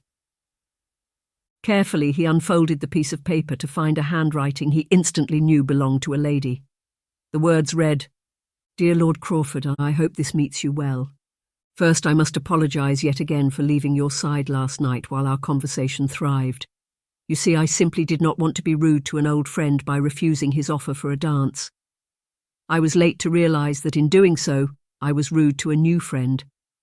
I wish to atone for that rudeness. I wonder what you would enjoy. Pardon me if I am wrong, but I presumed you would be the kind to appreciate art. It is why I took the liberty to secure 2 tickets to the exhibition at Becker's Gallery in 2 days' time. The event will begin by the 2nd hour afternoon, and it shall be a small crowd, so you need not worry. My maid, whom I believe you have already met under unfortunate circumstances, shall accompany us. I know it is so much to ask, and on such short notice. I would also understand if you do not wish to see me any more. Nevertheless, I would be honoured indeed, and quite pleased if you granted me this wish. I look forward to hearing from you. Thank you once again, my lord. A friend, I hope, Adelaide Livingstone." Crawford read the letter over and over again, trying to convince himself that he was truly not imagining it. He had known who the writer was after reading the first few words, yet as he read on, confirming his suspicion further, he had found it more and more difficult to believe. Then he had seen her name, so lovely written. Adelaide. His anger was quickly forgotten, his sour mood instantly turned around. He found his quill and began to write his response. "Dear Lady Livingstone, I am well. I hope you are as well. Your letter came as a lovely surprise. I find it commendable that you thought to write to me, that you believed you owed me an apology. I already look forward to attending the exhibition with you. I imagine it would be another wonderful time spent in your pleasant company. If you would please, I would love to meet you at your house, so that we may go together, and I could bear you home safely after the day is over. Yes, to tea as well. Until then, farewell. A friend indeed, Theodore Crawford." As Theodore finished writing, he read his words over to be certain that they were satisfactory. Yes, he had not been entirely honest, but he did not want to make his fair lady feel awful over bruising his feelings. What kind of man would that make him? Deciding that the letter was as perfect as it could get, he sealed it and rose to take it to his footman. Chapter 9. "He says he's going to come by the house?" Adelaide's mother asked, looking up from the scarf she was knitting. "Yes, mother." Lady Livingstone was a small woman. Copper hair that Adelaide had not inherited fell down to her shoulders in rich, full locks. Her green eyes, another thing Adelaide had not been blessed with, twinkled with wit and wisdom. There was often a smile around the corners of her mouth, making her appear as soft and tender-hearted as she was. Adelaide had told her parents about her outing today, and also informed them that she would be accompanied by Lord Crawford. Her father had agreed that he knew the name and had only heard good reports so far. His permission had made her mother ease. Adelaide was restless, counting the minutes until he would arrive. It would appear that her mother was just as impatient. "Well, it is only a few minutes until the clock strikes 12. I do hope he is not the kind of man to be tardy." In that moment, a shadow appeared at the doorway, and Adelaide turned to see who it was. Adelaide was on her feet in an instant, knocking down the tray of needles that had been by her side. As they clattered to the floor, her mother turned to look at her. "I'm sorry," Adelaide muttered, revealing her teeth in a guilty grin. Lady Livingstone simply shook her head at her daughter, resigned. Adelaide's legs ached to dash for the hallway, straight to where Lord Crawford waited for her so that they could be on their way. "Please bring the gentleman to the other drawing room," Adelaide's mother said to Mr. Harold, the butler, who announced Theodore. "We shall be there shortly." Adelaide halted before entering the room, allowing her parents to go first.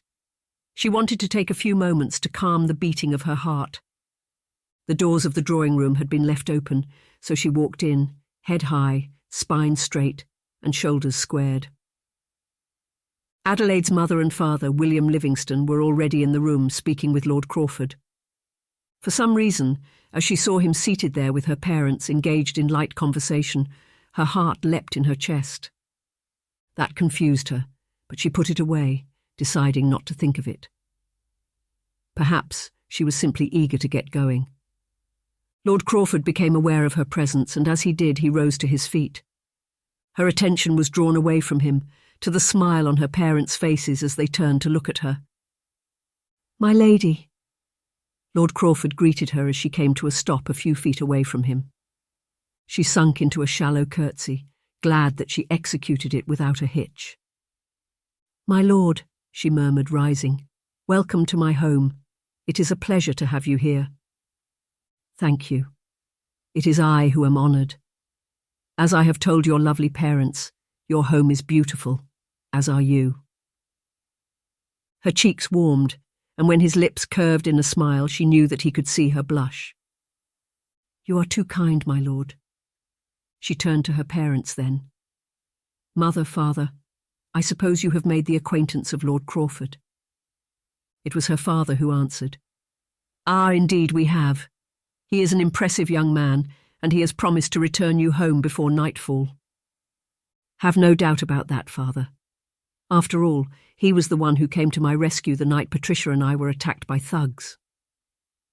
Her parents' eyes widened at that, and they turned to look at Lord Crawford. It was evident that they now saw him in an entirely different light.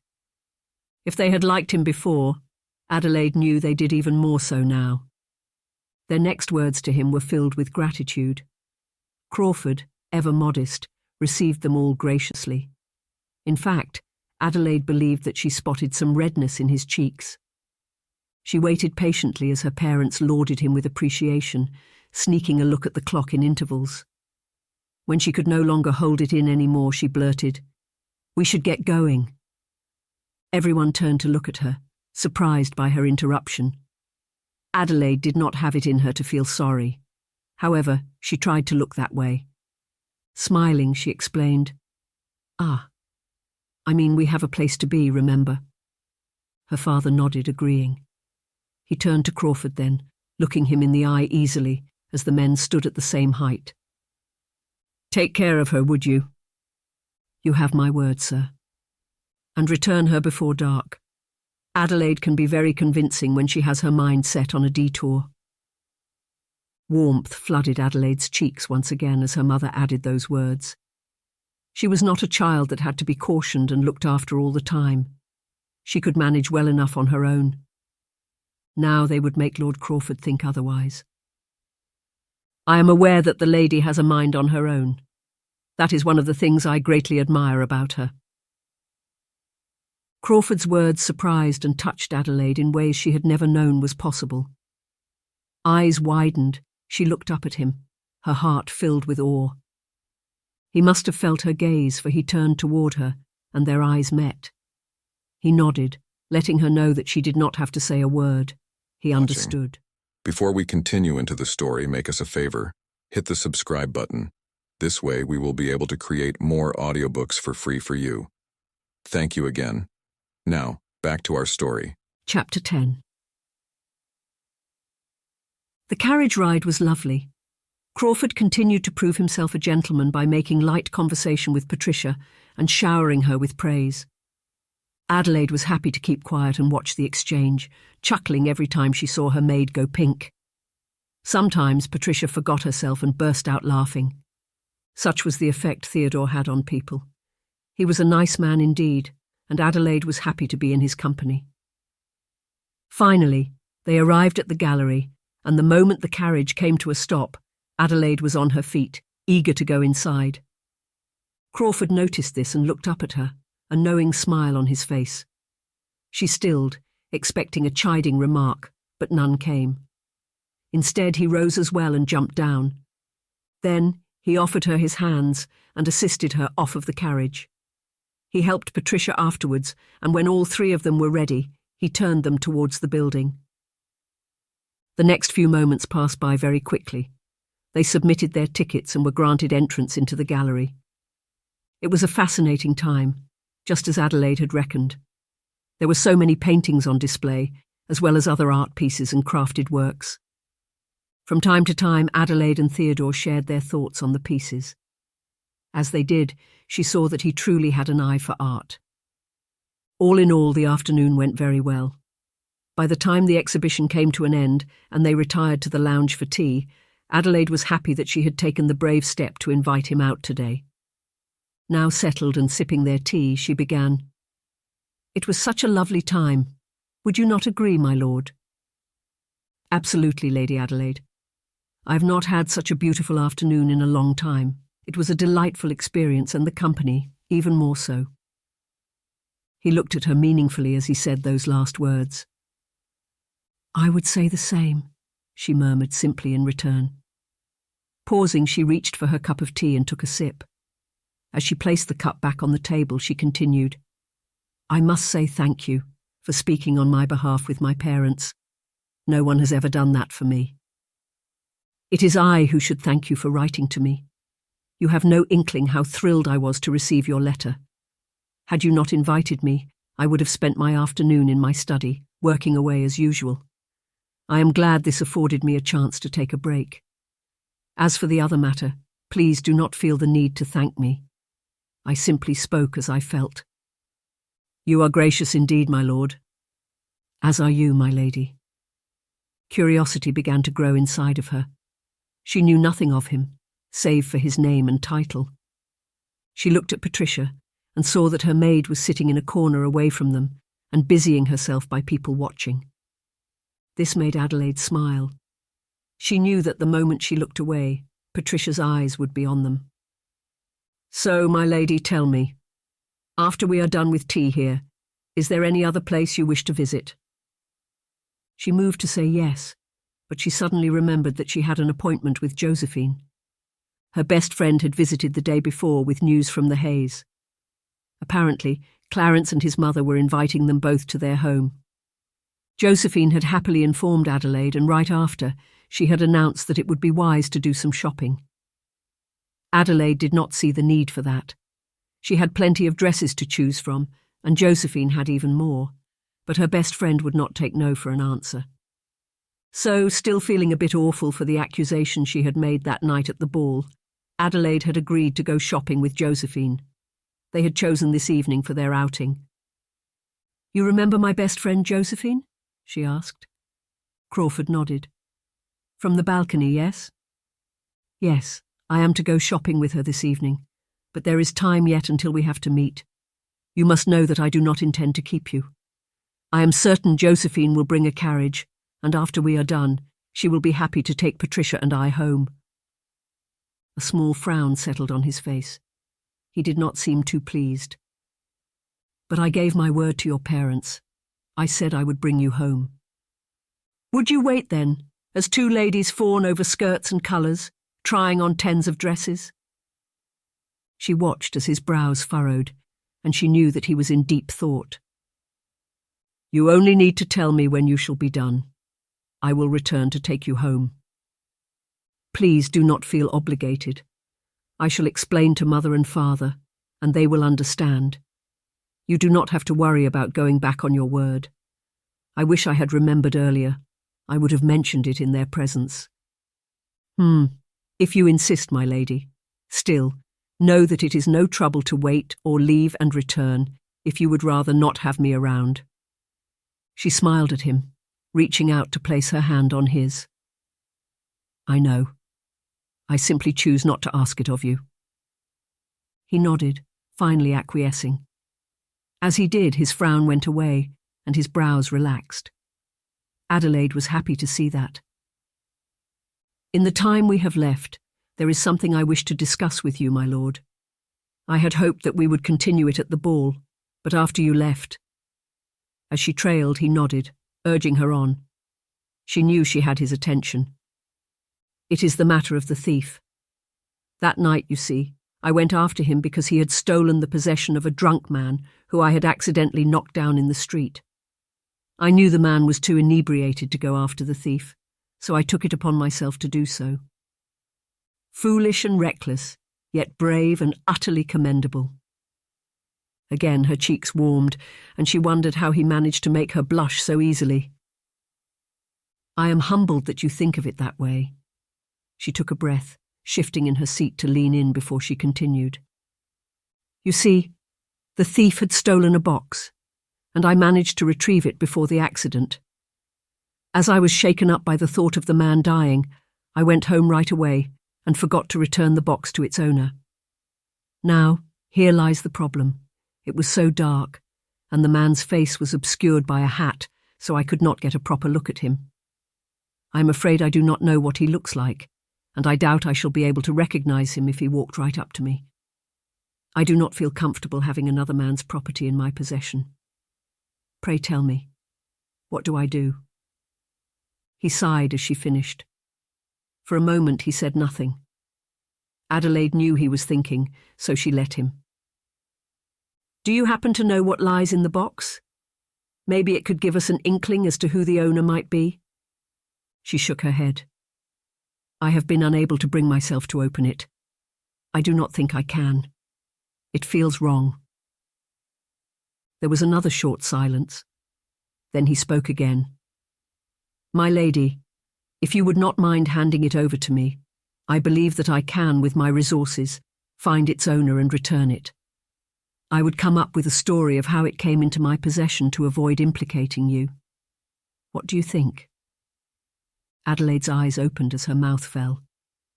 You are truly my guardian angel, are you not? Lord Crawford chuckled. I am afraid I am no angel, my lady. Sometimes I wonder if I can be called a gentleman. I am simply a man, willing to do what is right by helping a lady in need. How can I ever thank you enough? Think nothing of it. You have no debt with me. The box is in my chamber, hidden where no one can find it. I did not think to bring it with me today. I simply wanted to speak with you about it. That is no problem, my lady. I suppose we shall have to meet again then? She nodded, agreeing with the plan. Very well. We do not have to agree on when and where right away. We can always correspond through letters. Of course, she replied. Soon it was near the time when she had agreed to meet with Josephine. As she announced this, he immediately rose, ending their visit. Theodore led the way out of the lounge, and the women followed quietly. While they waited for the carriage to arrive, Patricia drew closer to her. Like Adelaide, she spoke in whispers. My lady, I could not help but hear your conversation. I promise it was not my intention to eavesdrop. Oh, Patricia, you know I do not mind. What is the matter? Do you really mean to give him the box?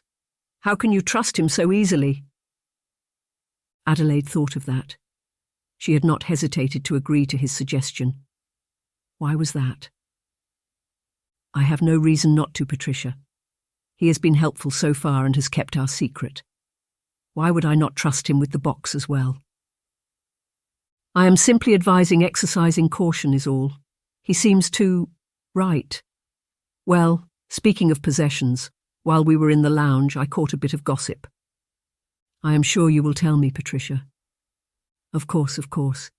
It is about the Duke of Windsor.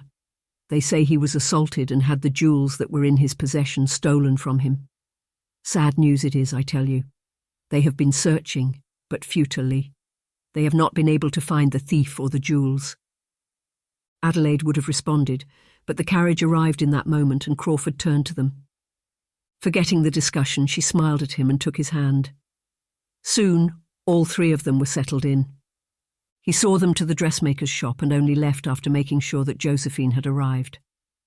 Chapter 11. The ships will not arrive until the Crown is ready to agree to our demands. If the Prince refuses, there is naught that can be done. We cannot exactly make demands from the Crown. Of course we can, especially when these demands would benefit everyone. It is a negotiation we seek, necessary in every business venture. Crawford sipped from his glass of brandy as the men argued. They were in the gentlemen's club. For the past 2 years, twice a week, He came here in the afternoon to drink brandy and discuss a range of topics including politics, business, and women. The last part he did not particularly enjoy. It had not taken him long to realize that the men of the town viewed women differently than he did. Often, when the topic shifted to women, Theodore took that as his cue to get up and leave. Today they were going on about merchant ships bearing goods from overseas. The Crown had announced that the goods would come straight to the palace, and the men were not too happy with the news. Theodore knew that no one would go against the Crown, but vexing in this manner made them feel less useless. Again he was happy to sit this one out. His mind was occupied with other matters. Adelaide. He was running mad, he believed, for that could be the only explanation. From that first night the lady had not left his thoughts. After meeting with her yesterday, his preoccupation had only grown worse. She remained in his mind every moment he was awake, and when he closed his eyes to sleep, she was there, in his dreams. There had been times, moments when she had fluttered her lashes in shyness, when her cheeks had grown red from his words, when she had looked at him as though she truly saw him. Then he had dared to hope that it was finally happening, that she was finally opening her heart to him. Alas, those moments passed as soon as they came, which left him to wonder if they had ever happened, or if they had simply been figments of his imagination, playing terrible tricks on him. What say you, Crawford? Would you place your bet on the Crown changing its decision? He dropped out of his thoughts as one of the men at the table, Lord Wembley, the Duke of Yorkshire, addressed him. He looked around, aware that everyone was now looking at him, expecting his response. It was a good thing he had paid a little attention at the beginning. He cleared his throat, adjusting in his chair. Well, I believe that the Crown is gracious, yet firm. If the Prince truly wants the shipment delivered to the palace, I'm afraid there is nothing that can be done to change his mind. Vex all we may, we are all aware that we would not dare disobey orders from the Crown. So no, I would not place my bet, Wembley. As he finished, another argument began. Some of them agreed with Theodore, grumbling. Others became even more agitated, vexed that they had been confronted with the truth. Crawford could not bring himself to care. He looked around, checking to see if the route to the door was clear, so he would not have any obstacles on his way out.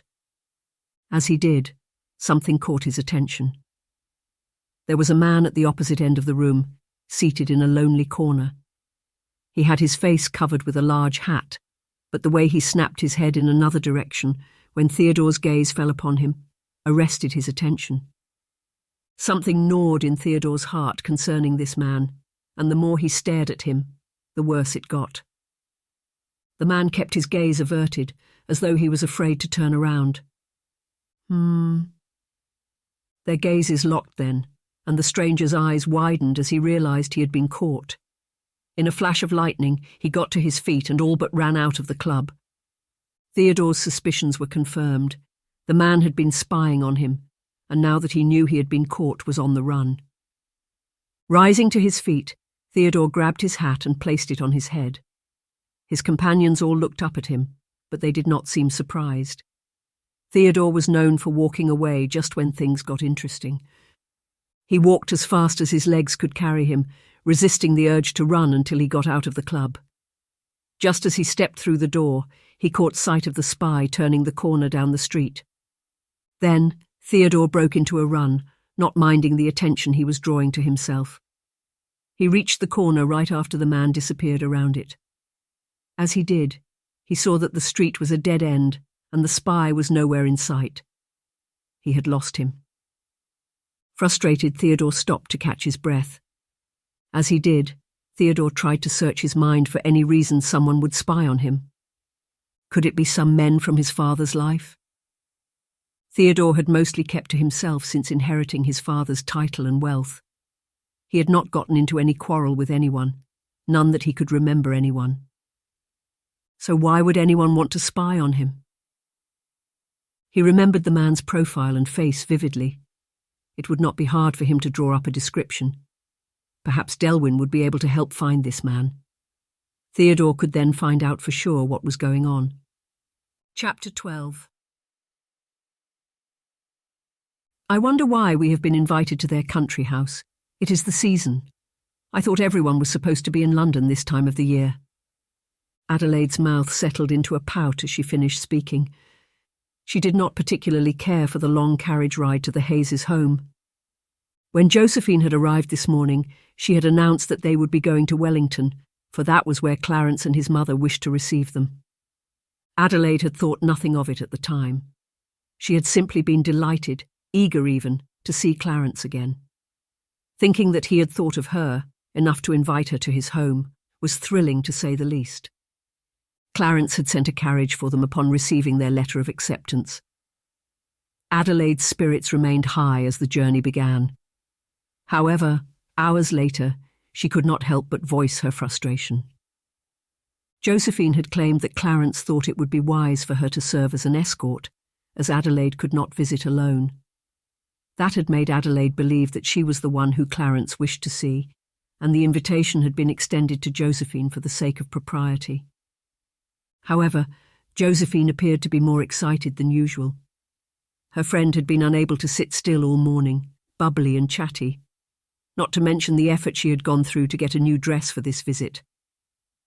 Adelaide did not like to be a person who was envious of her best friend, especially after the mistake she made at the ball.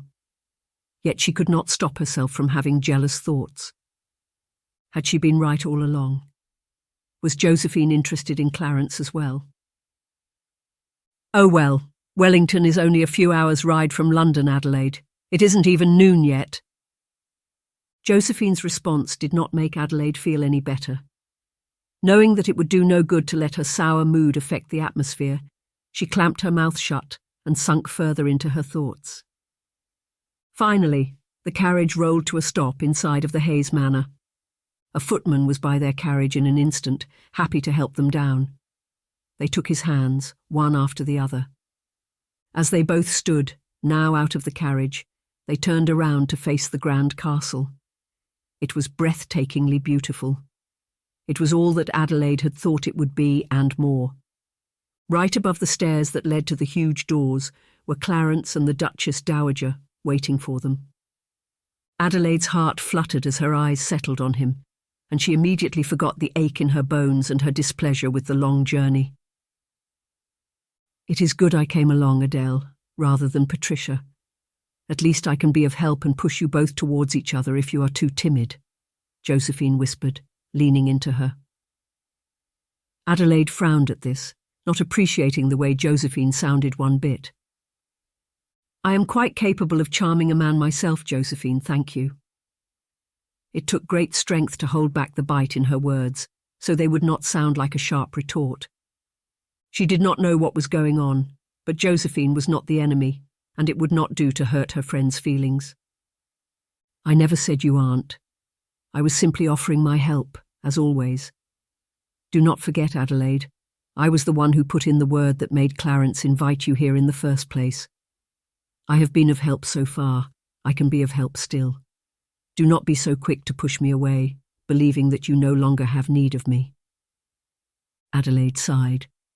Josephine was right. She was here in Clarence's home. She truly had to get rid of her fears and foolish thoughts. Josephine would never do such a cruel thing as steal Adelaide's love from her. I apologize. I did not mean to sound that way. I am glad you are here, Josephine, truly. You know how much I love having my best friend by my side. I know. I am happy to be here too. Now we must not tarry any longer. Your Prince Charming awaits. They started to walk, and Adelaide took great care not to miss a step. Her heart remained in her chest as she climbed the stairs, putting one foot in front of the other. Finally, they came to stand in front of the Duchess Dowager and Clarence. Together they sunk into a deep curtsy. Your Grace, it is an honour to be here. The Duchess Dowager's voice was warm with welcome as she responded. Welcome, ladies. It is you who have honoured us with your presence. We imagine the ride could not have been easy. Please come in. You must eat and rest.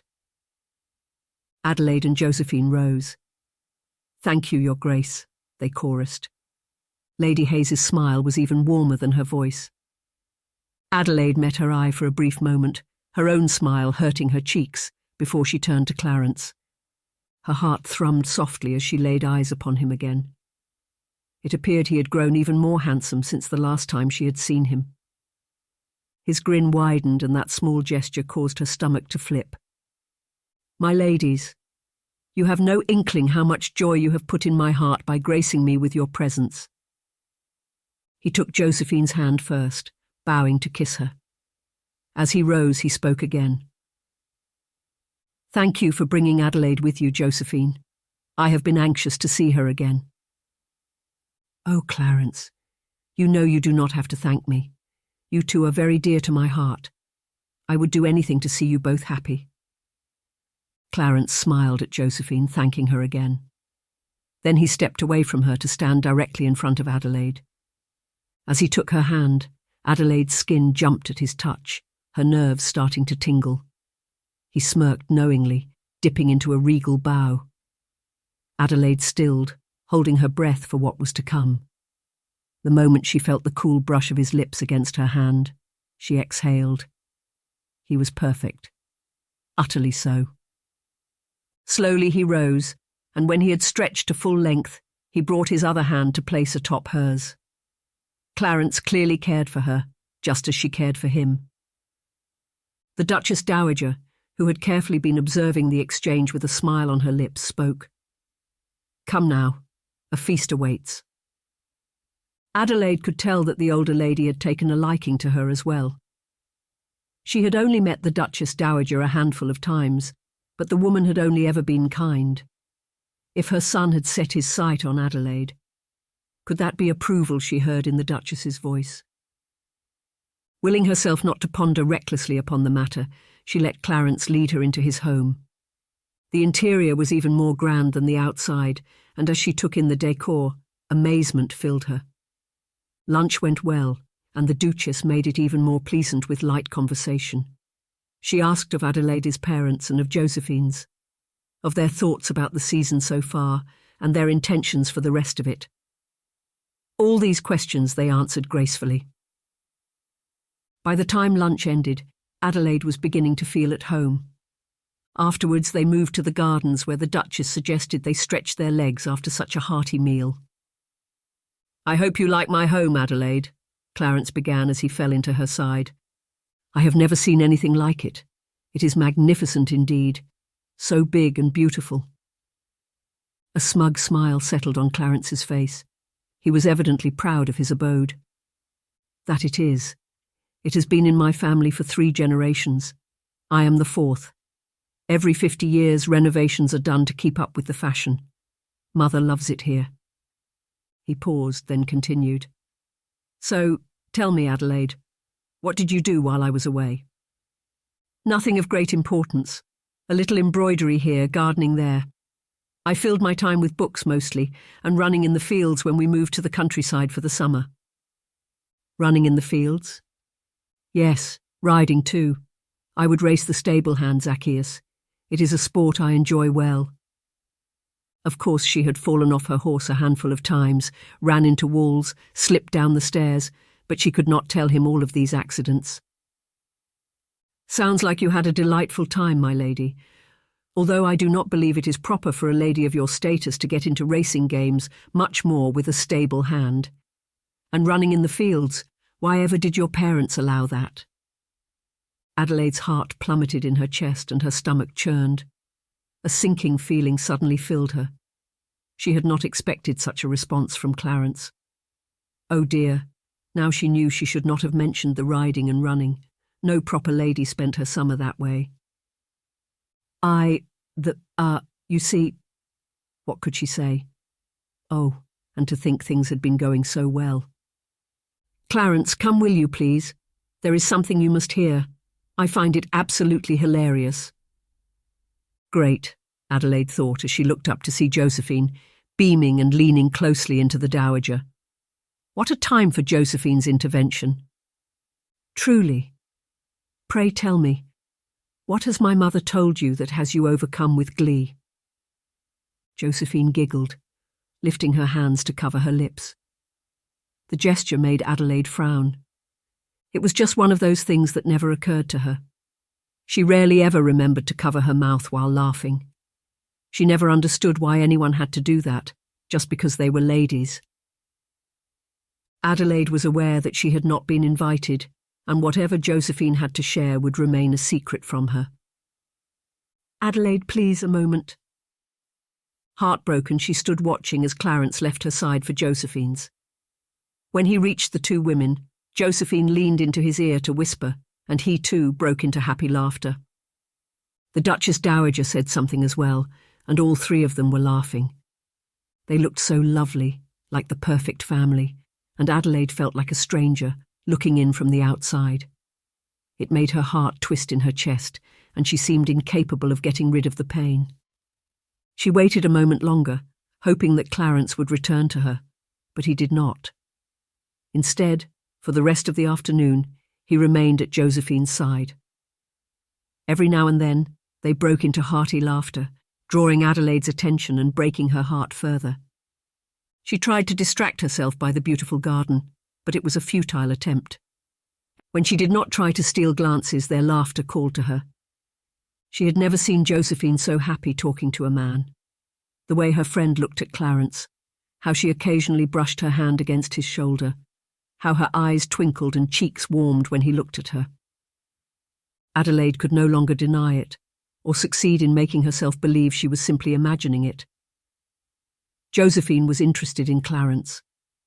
The betrayal stung and tears rushed to her eyes, but she held her peace. She would confront Josephine and beg that she did not lie to her face again. She nursed that thought in her heart and waited for the perfect time. Chapter 13. "You were flirting with him all afternoon, Josephine, just as you did at the ball." Josephine had the grace to look insulted. "No, I was not. I was simply enjoying light conversation with an old friend." "I was the one who was invited. You came as my escort, Josephine. Yet you've kept him away from my side." "What is this preposterous accusation? You are my best friend, Adele. I would never set my sights on the man you have given your heart to." "How horribly you must think of me," she asked haughtily.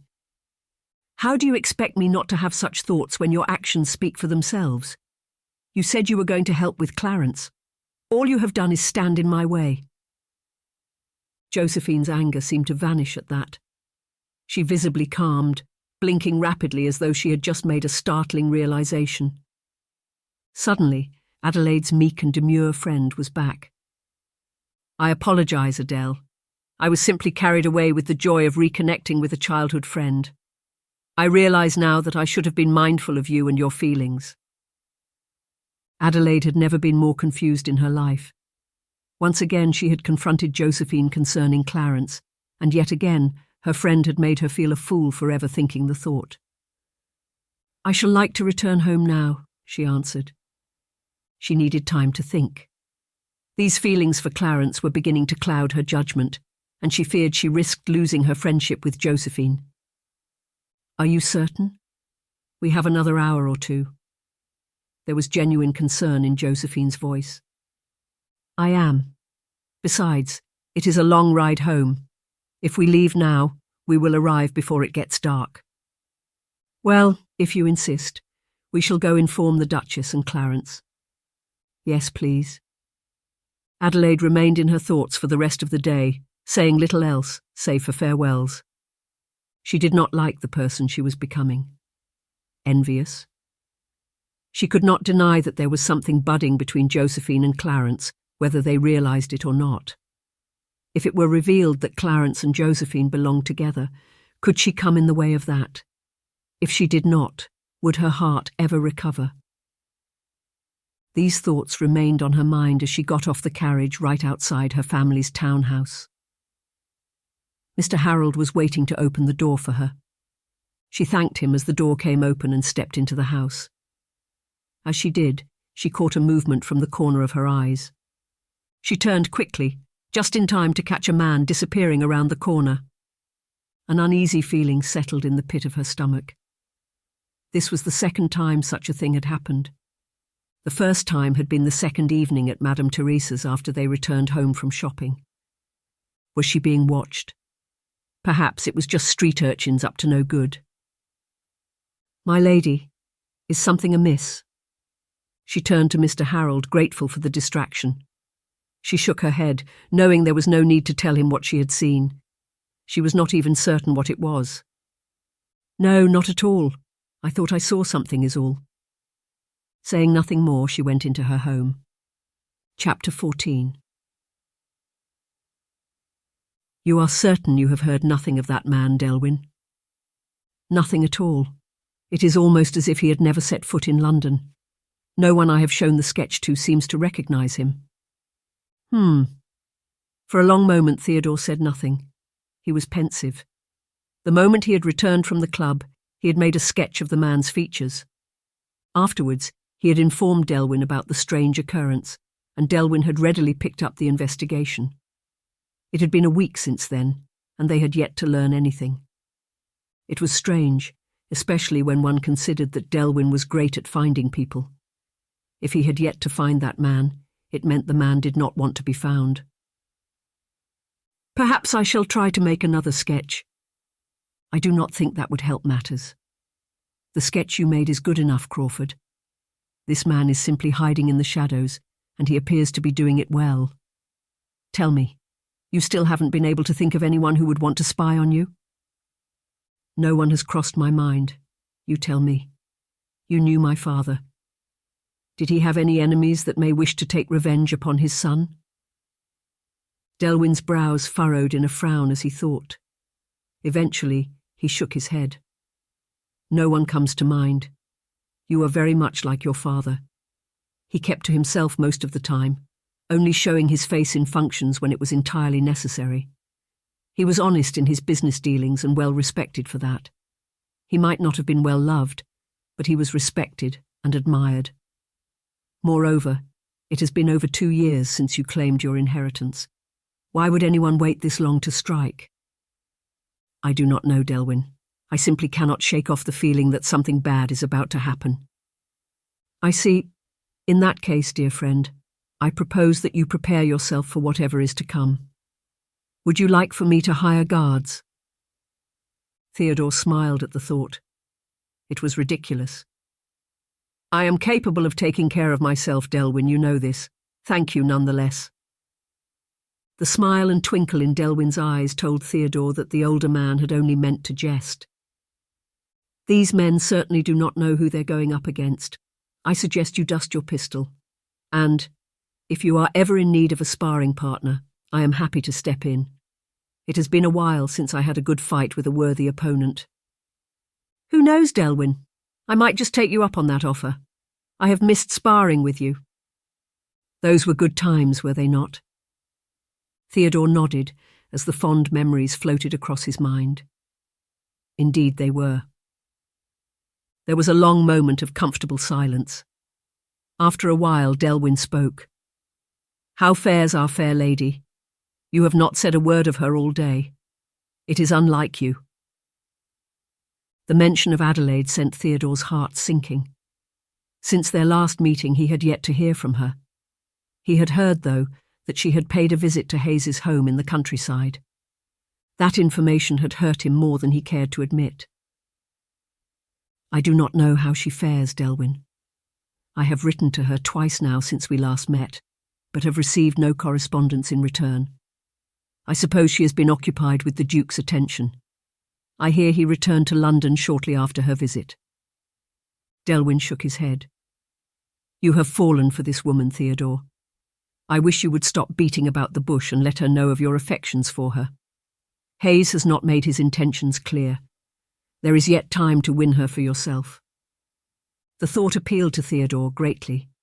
He would go to her, he would look upon her face, and then he would let her know just how much he had come to care for her. Chapter 15. Adelaide visited the park for a walk with Patricia. After the trip to Wellington, she had not spoken a word to Josephine. In fact, she had gone out of her way to make sure that she did not run into her friend on any of her outings. Indeed, Clarence had returned to London only 2 days after them, But Adelaide had refused to see him as well, declining all his invitations to tea, a play, or what not. It pained her greatly to do so, but she knew she could not think clearly if she was around those two. In truth, she had not been doing much thinking anyway, for it hurt her to consider that Josephine and Clarence might be meant for each other, and she would have no choice but to give them her blessing. It was at the park that she noticed the man again, the one who was following her. She had seen him 3 times now and was certain that it was no coincidence. If she claimed to be unafraid, she would be lying. Adelaide was also worried. She knew not what the man wanted, and she could not tell her suspicions to anyone. Well, except Patricia. As she returned home from the park that evening, she caught a glimpse of the letters on her bedside table. She knew who they were from. Lord Crawford. The letters had come 2 days apart, and she had not yet read either. It occurred to her as she reached for them that Lord Crawford was the one person she could share her recent plight with. Not to mention she had yet to deliver the box to him. Caught up in the confusing emotions that surrounded her relationship with Josephine and Clarence, she had failed to remember other matters. Could the box and the man who was watching her be connected? She held on to that thought as she opened the letters one after the other and read. The first was full of well-wishes. He had written to know how she was faring and invite her to choose the time and place for their next meeting. The second was an invitation to the tracks for a race in 5 days' time. Her delay in opening the letters meant there were only 2 days left until the race. The thought of the strange man crossed her mind. Truly, the sensible thing to do would be to stay home away from whatever evil was lurking. However, she trusted Theodore to keep her safe. At the tracks, she would hand over the box and tell him about the man. Perhaps he would have some answers for her. With this in mind, she found her quill, ink, and a piece of paper. Settling into a chair, she began to write. Dear Lord Crawford, I apologise for only writing back now. I admit I have been preoccupied with other matters, but I shall not bore you with such excuses. I am well, as I hope are you. I must thank you for your invitation. Yes, I would love to join you to the race if the offer still stands. I look forward to your response. With thanks, Adelaide Livingstone. She read her words as she finished, pleased that she had kept the letter short and precise. As she sealed the letter, Theodore's face flashed across her mind's eye, and she smiled, a softness forming in her heart. There was something special about Lord Crawford and the way he made her feel. He was a well-mannered man, courteous and sweet. He was not boastful or conceited, a simple man in the best ways. Lord Crawford was not the kind of man who would chide her for running in the fields or racing on horses. That knowledge alone was starting to give him a special place in her heart. Upon this realization, that space grew bigger. Thank you for watching. Before we continue into the story, make us a favor. Hit the subscribe button. This way we will be able to create more audiobooks for free for you. Thank you again. Now, back to our story. Chapter 16. Theodore had hoped to collect Lady Adelaide and her maid at their home. Sadly, an urgent matter had arisen, and he had needed to attend to it. In light of that, he asked his coachman to go fetch the ladies, while he hired another coach. He was restless all morning, doing his best to finish in time, afraid that he would keep the ladies waiting. Now he stood in the stand with neither Adelaide nor Patricia in sight. He did not have it in him to feel offended. Instead, he felt relief. Glad that he had made it in time, he busied himself with watching the tracks as the racers prepared to begin the games. A short while after, he heard someone call his name. Turning, his lips curved into a wide smile as his eyes fell upon his fair lady. Lady Adelaide, you are here. She dipped into a small curtsy, as did her maid. He acknowledged them both with a bow of his head. We have kept you waiting, have we not?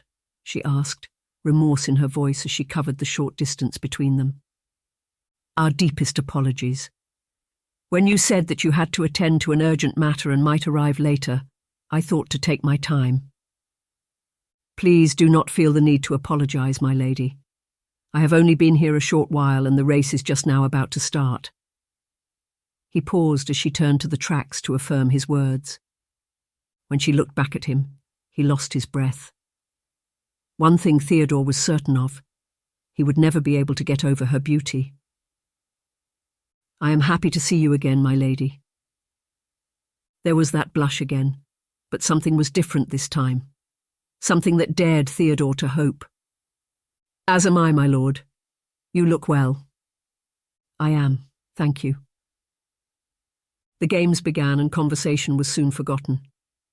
Theodore watched Adelaide, mesmerised as excitement overcame her.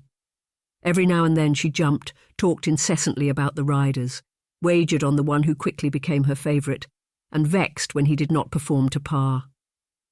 His heart had beat with joy when her letter had arrived days ago. Now it sang with happiness. For him, the entertainment of the afternoon was not the race. It was his fair lady. It was watching a million emotions play over her face and seeing just how pleased she was by the event. Soon it was time to take a break, and as they did, he walked her to the food stand. She selected biscuits and water. Patricia did the same. They settled down to eat, the pavilion granting them cover from the heat of the sun. She spoke about a variety of things: her love for horses, for this game, who she was placing her bet on to win overall, how she often raced when at her countryside home. That was the part he found most amusing. "You raced the stable hands?" "Yes, although I do not think I should be telling you that. The last time I said it aloud, I was scolded for being unladylike." "Oh, darn propriety. You know, my lady, sometimes I wonder who made these rigid laws that keep women constrained, forbidding them to do all the things that make them happy, simply because they are women.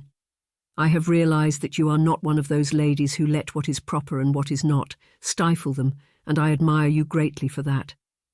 Do not ever stop doing the things that make you happy, Adelaide. Happiness is the one thing we truly get out of life. So please race away. Perhaps one of these days it shall be you against I, and then we shall see who the better rider is." As he spoke, her look had gone from astonished to touched, and now she was grinning, her eyes twinkling with excitement. "Oh no, my lord. I would hate to embarrass you so. How do you ever hope to explain that you were bested by a woman?" His brow lifted in pleasant surprise. "You mean to say you believe you would win?" "I am certain I would. I have bested everyone who has ever dared to challenge me." "I see. Well, you have not raced against me yet. I would let you know that I will not go easy for your sake. I would feel insulted if you did. It is a deal then. Perhaps when the season is over we shall have our race in the countryside and see who wins. My bet is on me and I look forward to it." She brought her hand forward then, and it took him a moment to realise she wanted to shake on the agreement. Shaking his head as he chuckled, he took her hand. "As do I." Chapter 17. His happiness could not be measured. All afternoon he had experienced a new side to his fair lady, and there had been no discussions revolving around the night they had first met or the box. No, the moment had been about them. His hope grew stronger. Perhaps there was a chance for him still. As they sat in the carriage, he thought of Delwyn's words and wondered if this would be the time to tell her. However, the presence of her maid discouraged him. Patricia was a wonderful woman, but he would rather confess his feelings to Adelaide in a moment of privacy, with no audience to bear witness. His thoughts were intruded by a small box Adelaide suddenly brandished. She held it out to him. He accepted before asking questions. "Is this it?" She nodded.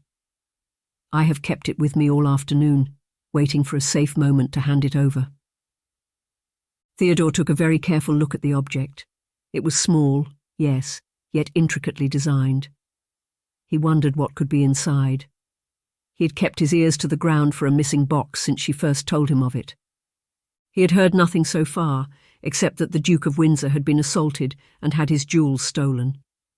Adelaide had assaulted no one, so he had decided not to explore that possibility. However, now that he had the box in his hands, he could enlist Delwyn's help once again. I shall begin to look for its owner immediately. I will inform you as the search goes on, and let you know when I have safely handed it over." She nodded. "You must know how grateful I am for your assistance, Lord Crawford. Words do not suffice." "I am happy to do it," he replied simply. There was a small pause, and he watched her, aware that she wished to discuss another matter. He wondered whether to prod or let her make her decision. "There is something else I must discuss with you, Lord Crawford. I do not know who else I can tell," she said hesitantly. The worry in her voice arrested his attention, and he adjusted in his seat, leaning into her. "If I can be of help, you know I will do so, gladly." She flashed him one of those smiles that made his stomach flutter. "You are gracious. Concerning the matter, for some time now, I have noticed a strange man following me. I must admit, I have been too afraid to confront him myself. Whenever I step out of the house, he is always there, lurking in the shadows. For the life of me, I cannot think of what he wants. I am beginning to worry. I fear I am not safe." Theodore's heart quickened its pace.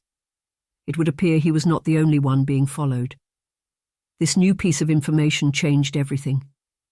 The thought of telling Adelaide this crossed his mind, but he held his peace. It would not do to worry her further. "Have you been able to get a good look at this man, Lady Adelaide? Can you describe his features?" "Oh yes, he is tall, scrawny, light on his feet too. I do not think he has had a shave in weeks. His face is scruffy and he has a scar, a nasty gash slashing across his left brow to the other side of his eye." That was a piece of information Theodore did not have before now. It explained why they had been unable to find him.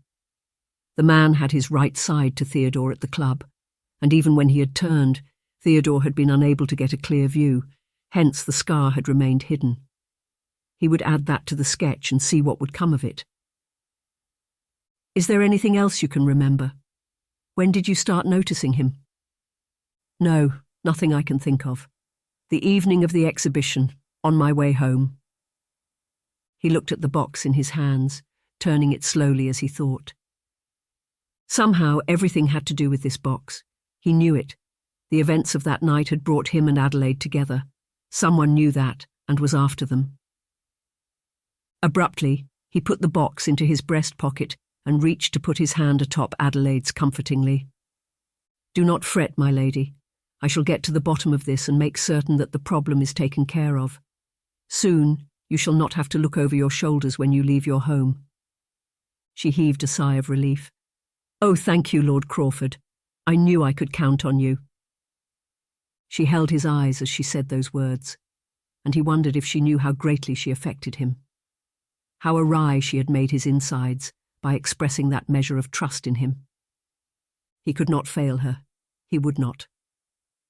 There was no more talk, and the ride continued in silence until the carriage wheeled to a stop.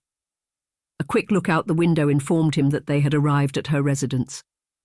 As customary, he jumped down from the carriage and helped the women. "Thank you," Adelaide muttered, retrieving her hand from his. She stopped when in front of him, turning so she could face him. "Needless to say, I had a lovely time today, Lord Crawford. I look forward to our next outing." Theodore's lips spread wide until his cheek began to hurt. Everything inside of him soared with delight. He had never felt more victorious. "You only need to say the words, my lady, and I shall be here." She opened her mouth to respond, but before she could, a carriage rode past them, and a man snatched her up into it. Everything happened too quickly.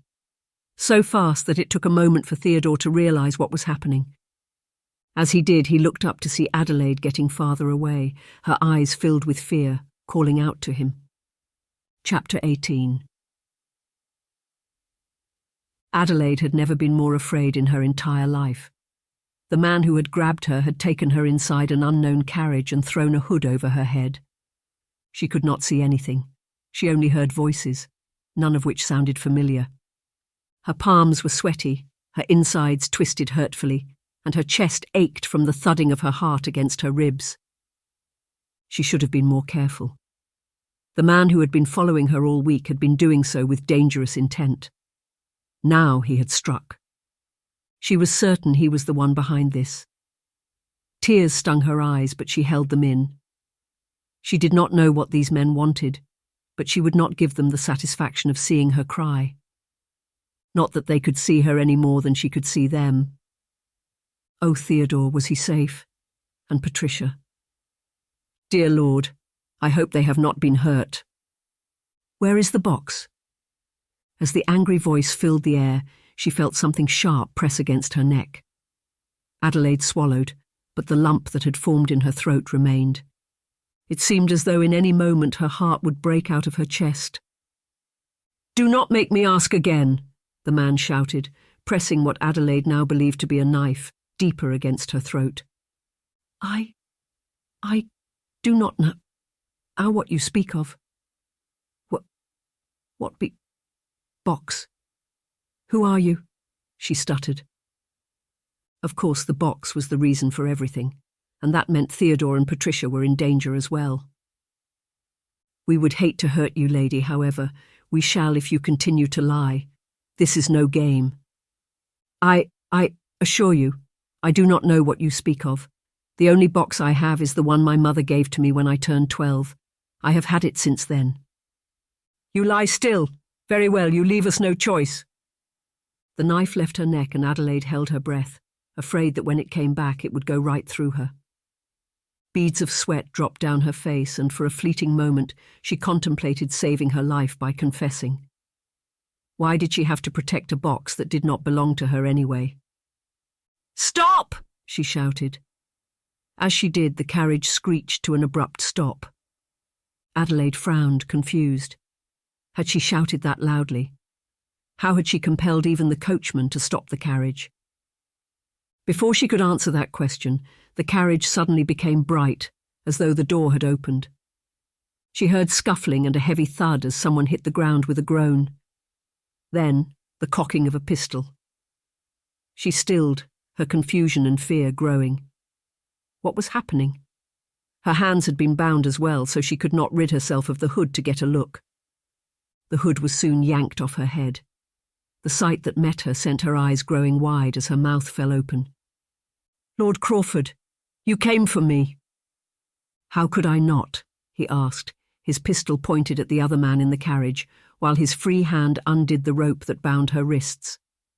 As her hands came free, he reached for her, lifting her to his side. That was when Adelaide realised that the second man who had held the knife had been thrown off and lay on the ground, writhing in pain. She looked back at Theodore, holding on to him for dear life. She was going to ask why they were not leaving immediately when he spoke again. "I do not care what you want. This is a warning. Stop following the lady and me. I shall not grant you this mercy again." Adelaide saw what she had looked like a moment ago in the man who was left standing. He had shrunk further into the carriage, his hands raised in surrender as sweat dripped down his face.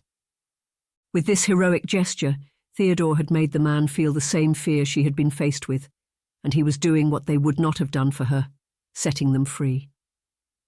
No more words were said. With a swift move, Theodore set her inside his carriage, joining her a moment after. From what Adelaide managed to hear, still in shock, he wanted to make sure the constables were coming. People who had gathered around cheered as they rode off, and Adelaide could not help the bursting feeling of pride and warmth inside her chest. She held his hand tightly during the ride, a myriad of emotions flowing through her. The strongest of all was joy. Joy that Theodore was safe, which meant Patricia was as well. Joy that he had come after her and saved her. This man once again had come to her rescue. Soon they were at her house. As Theodore pulled his horse to a stop, a sinking feeling settled inside of Adelaide. She had hoped the ride would not end so soon. He got off first, helping her when his feet touched the earth. Adelaide took his arms, letting him carry her weight, until she could touch the ground. When he went to let go of her, she held on, staring into his eyes. "You truly are a magnificent man, Lord Crawford. Once again, you saved me." He smiled at her, and that was when she realized that his features had been overtaken with worry and fear until now.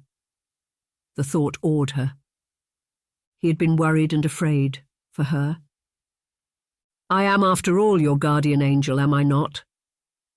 She smiled too, happy that he was finally accepting the title. "That you are, my lord." The moment would have lasted longer, but her parents appeared by their sides, frantic. "Adelaide! Oh goodness, you're safe!" her mother cried. "When Patricia told us that you had been abducted by strange men, it felt like our world had ended. We are never letting you step out of this house again," her father joined. Adelaide said nothing, except assurances that she was fine. Her mother led her away, and as she did, Adelaide heard her father singing Lord Crawford's praises and inviting him into their home. A while later, Adelaide was allowed to leave her chamber. Her mother had not left her side all evening, fussing and prancing as Adelaide took her bath and changed into a new dress.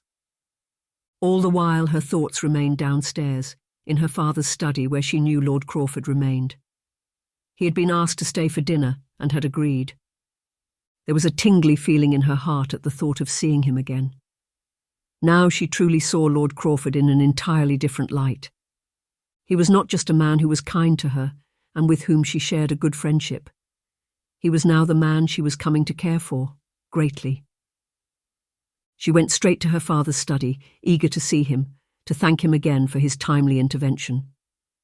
After 2 knocks, she was allowed to enter. As she did, she met the 2 men seated by the desk, facing each other. "Father," she greeted, dipping into a shallow curtsy. "Lord Crawford," she greeted again before rising. "Oh, Adelaide, there you are. I fear Lord Crawford here must have grown weary of me. Twice now he has saved you. I do not believe we can ever repay him, but I certainly hope to." "My lord, I have assured you that you owe me no debt. My only request is that which I have made, and I hope that you will grant it. I would right away, Crawford, if it were in my right to do so. Alas, my daughter is the only one who can give you the answer you seek." Curiosity piqued, Adelaide came to a stop by the table, settling into one of the chairs. "What request? What answer?" Crawford turned to her, and her father watched them, his brown eyes twinkling with joy. What was this about? "Well, you see, my lady, we have known each other for quite some time now, and I must admit, from the very first evening we met, I wanted to know you more. I have always found you the most interesting of women." Adelaide did not know what Crawford was trying to say, but she knew he was not finding it easy.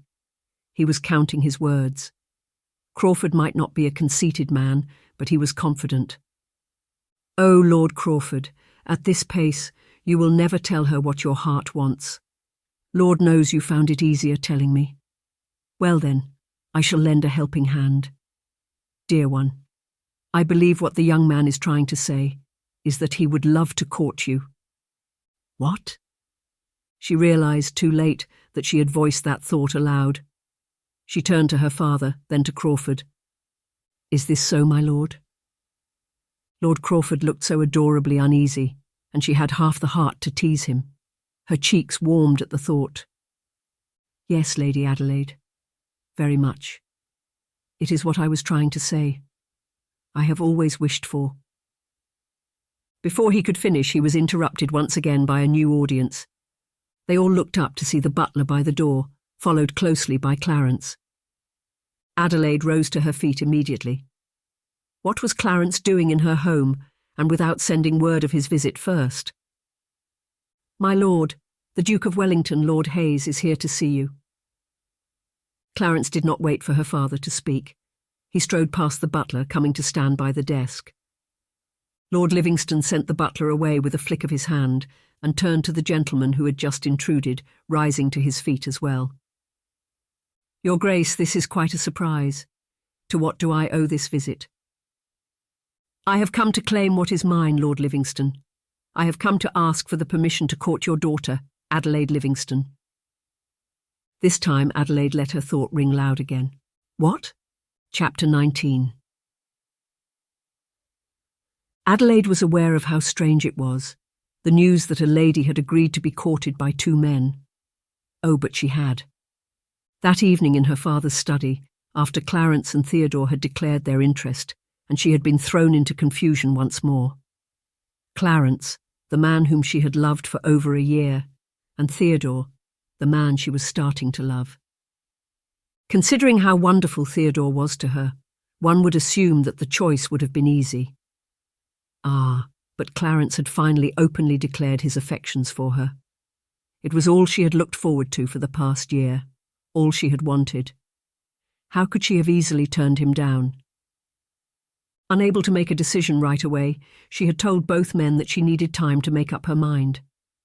Adelaide had assured them that she would make her choice eventually. Of course, they had not been pleased by this, but to her surprise, both agreed. It had been a pleasant experience so far, to say the least. Theodore had taken her to a play where she had enjoyed every moment of his company, and Clarence had taken her to a ball. It had been a fortnight since the double courtship had started, and in that time there had been no more attempts from her abductors to strike again. Theodore was still trying to find the owner of the box, as he was certain that the abductors were simply thieves who wished to get their hands on it. Adelaide wished with all her heart that the owner would be found soon, so they could finally put all this behind them. For now, she was only allowed out of the house when either man escorted her. Today was not one of those days. She had made no plans with either of her suitors, so she was home, whiling away time in the library. That was where Rosalind came to announce Josephine's presence. "Josephine," she asked, sitting up. "Yes, my lady. Her ladyship is here to see you." Adelaide stood, wondering how she would act. She had not seen Josephine since the trip to Clarence's home. She had been away with her family, visiting an aunt in Ireland. Adelaide had been grateful to learn of Josephine's absence. She had not been made aware of her return, though. "Josephine, hello," she blurted as her friend came into view. Josephine looked as beautiful as always, graceful, charming. However, today, her face was not wearing that demure smile everyone loved. There was instead a scowl etched onto its features. Adelaide did not need to wonder why. "Adelaide, I am surprised to find you here. I had assumed you would be in the gardens getting your hands dirty, as you so love to do."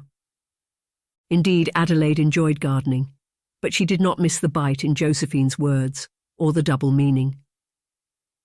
"I thought to have some quiet time with a good book today. It is nice to see you, Josephine. It has been a while. To what do I owe this visit? Since when do I need a reason to visit my best friend? And yes, it has been a while. Mostly because you have been avoiding me, Adele. Imagine my surprise when I returned from Aunt Martha's to learn that you have found yourself two men to court. All of this without telling your dearest friend. I assure you it was not planned in any way." "Oh, of course I know that. Two men," she scoffed. "You are not capable of such a thing, even if you tried." Adelaide winced. "I'm not sure I appreciate your tone, Josephine. I do not think it is right for you to insult me in my home." Once again, Josephine feigned hurt, but Adelaide could see through her friend's theatrics. "Oh, I mean no disrespect, believe me. I simply meant to say that you are too innocent to devise such a scheme yourself. I am happy for you, Adele, truly. Come, you must tell me everything. How did you manage to get two men to agree to such an arrangement? They must fancy you greatly." Whatever doubts Adelaide still nursed faded into one main thought. Josephine was no friend. "That is enough, Josephine. I see through you. I see through everything. You are no friend, and you have never been one. For years, Josephine, I have lived in your shadow. Of course, you have always been there to murmur words of encouragement and comfort, but now I see those words for what they truly are. You only stayed by my side because you never felt threatened by me. You knew that if we remained together, you would always be the radiant one, outshining me as I would hardly ever call attention to myself. Now that you sense I might finally be coming out of your shadow, you cannot take it, can you? You cannot imagine clumsy, reckless Adelaide being the one with eyes on her, and no, not for mockery this time. Eyes on you? Oh, Adelaide, you are as naive as ever. She huffed. I have countless men falling at my feet, and I only have to choose one. If I asked them all to court me, they would fall over themselves in a heartbeat trying to do so. You believe you are stepping out of my shadow because Clarence and the terribly blasé Lord Crawford have set their eyes on you? I could have any of those men if I wished. Do not doubt that. Is that why you were flirting with Clarence? Trying to see if you could win him for yourself? How did that turn out, Josephine? He ran to my side after seeing me with another man. If you could have any of them, why didn't Clarence ask to court you? Indeed, Clarence had confessed that he had seen her with Theodore at the tracks and had realised how much he truly cared for her. Adelaide's words must have stung Josephine, for when she spoke again, her voice was raised in anger. This will not end well for you, Adelaide, mark my words. Her mask shattered. Josephine was incapable of hiding her envy any longer. Adelaide could not believe that she had been so blind all these years to seeing Josephine for the terrible person she truly was. I suppose we shall see, won't we? Josephine had no words. Aware that she would not win this fight, she turned around and stomped out of the library. As the doors closed behind her, Adelaide fell into her seat. The pain, the betrayal, it was all too much. She had loved Josephine as a sister, and what had she gotten in return? Tears filled her eyes, and she wept over the friendship she had lost, one that had not really existed in the first place. Chapter 20. The next evening, Clarence came by her house to take her to a formal dinner hosted by his uncle. He had informed her that it was an intimate affair, so the people in attendance would be mostly family. Learning that she would be meeting Clarence's extended family had made her anxious, so she had gone out of her way to look beautiful. The gleam in his eyes as he watched her come down the stairs was all the affirmation she needed. I do not think I have ever seen you look lovelier, Adelaide. I'm afraid you have rendered me breathless. Heat rose to her cheeks. Clarence was ever the poet, thrilling her heart with his sweet words. I could say the same for you, my lord. You look absolutely dashing. Why, you flatter me.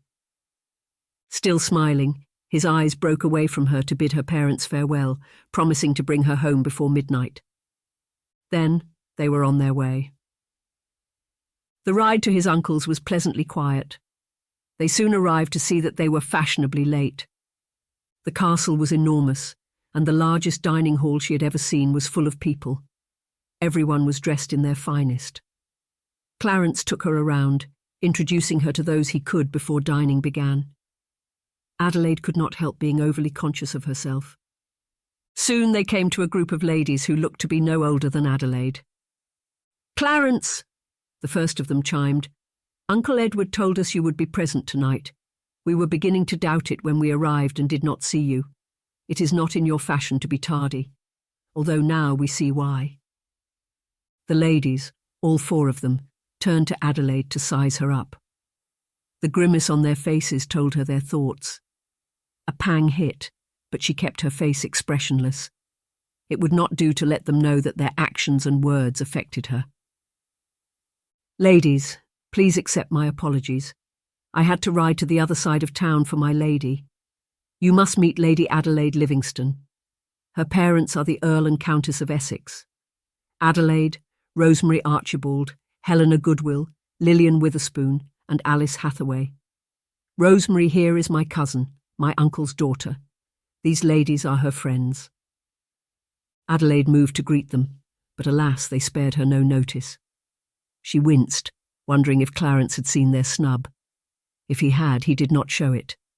He simply kept talking with the ladies, as though nothing had happened. He flirted away, charming them with his words as he did her. Adelaide could not help feeling hurt. While he had only called her lovely, he sang the praises of the other women, almost forgetting that she stood by his side. Yes, she was aware he was well loved, and not called a ladies' man for nothing. She had simply hoped that with her by his side, he would exercise restraint. She saw the foolishness in that hope. This was who Clarence was. Charismatic, endearing, It was how he had won her heart, was it not? How had she expected him to change for her sake, when she had given him no assurance that she would choose him? It was utterly ridiculous, so she held her peace all evening, counting the hours until they could leave. Eventually they all settled at the long dining table to eat. Silence dawned. It was so quiet that the drop of a pin could be heard. This only made Adelaide more uneasy. She did not belong here, that much was apparent. She simply wanted to make it out without any incident. As her nerves got the best of her, she struggled to remain careful, lest she dropped or knocked something over. It was the worst time for Clarence to lean into her and whisper in her ears. "That is not how to hold the soup spoon, Adele. You should know." She startled as his breath brushed against her ear. Slowly she looked up at him. The disappointment in his eyes broke her heart. He looked terribly displeased. Adelaide could not help but wonder how many other people had noticed that she was holding the spoon wrong. She should have paid more attention to her lessons. Mortified, her gaze fell to his hands, and she took time to memorize the way he held his spoon. "Forgive me, Clarence," she whispered in return. "I shall do better." She tore her eyes away from him to correct her hold on her spoon, imitating him. As she tried to complete the task, her worst fear came to pass. The spoon fell out of her hands, dropping to the floor. The clang rang loudly, causing every head to turn in her direction. A serving girl was by her side in an instant, replacing the spoon. Clarence murmured apologies on her behalf, and slowly everyone returned to their own conversations. Adelaide had kept her face down, not daring to look up, afraid that she would not be able to bear the mocking glares. "Please do try to be more careful, Adele. This is no ordinary dinner at home with your immediate family. My entire family is here. Do not forget there are royals present as well. Please try not to embarrass me further." Those words, said through gritted teeth in a whisper, sent a knife into Adelaide's heart and twisted. Tears stung her eyes, and it took all of her willpower to hold them back. Reality dawned, and something inside of her broke. Anger washed over her, overcoming the hurt. She was such a fool. It was clear now, the choice she had to make. How could she choose Clarence? He was a man who did not truly care for her. He did not know her, nor accepted her for who she was. A man who would constantly make her feel less because she was not perfect. A man who would not regard her feelings, flirting with other women as he deemed fit, even in her presence. Whatever affection she nursed for Clarence had been squashed. He was not deserving of her love, not in the very least. She itched to rise to her feet and leave his side, leave this terribly pretentious setting. But she stayed still, biding her time, counting the minutes until she would be away from him. Chapter 21. When Theodore heard that Clarence had taken Adelaide to meet his family, he felt bested. That was such a grand gesture, one that was certain to win Adelaide over. So he had begun to think. How would he beat that? He was aware that there was no need to turn this into a contest, but a contest it was, and Adelaide was the prize. When Adelaide had announced that she would be courting both men, Theodore had been heartbroken. Yet he had allowed himself to glimpse the silver lining. Lord Hayes was a man who had held her heart for a year. Him, Adelaide had only just met. He was aware that a little while ago Adelaide's choice would have been Clarence. The fact that she had been unable to choose was encouragement enough for him. He and Adelaide shared something special. Time in her presence passed seamlessly. There was always something to talk about. He made her laugh, a lot, and she made him happy. Theodore had invited her to his mansion in Bath, where he hoped to show her a little more of himself. To his greatest delight, she had accepted his invitation. It was his hope that when the day was over, she would see more reasons to choose him. He went around one more time, making certain that all was perfect and ready for her arrival. As he finished his appraisal, his butler came to him, announcing that she was here. His heart skipped a beat at the news, and his legs carried him quickly to her. When he saw her, His heart stopped beating altogether, and he lost the ability to breathe. By God, she was gorgeous. Today she was in a white dress that made her look like a bride, his bride. He could easily picture it, Adelaide walking down the aisle to him, the vision of an angel. A small smile lifted the corner of her lips, colour staining her cheeks as she beheld him as well. It was only as he saw that smile that his heart resumed its duties, and he remembered how to breathe again. Adelaide. They had since agreed to be on a first-name basis. I am thrilled to see you. And I am glad to see you, Theodore. It has only been 4 days since I saw you last, yet it feels like ages. I could not agree more. You look especially beautiful today, my lady. This dress, I have never seen anything quite like it. You like it, then? Absolutely. It is fitting for your heart, lovely, pure. Then what would be the colour for you, my lord? Valiant, brave, honourable, kind.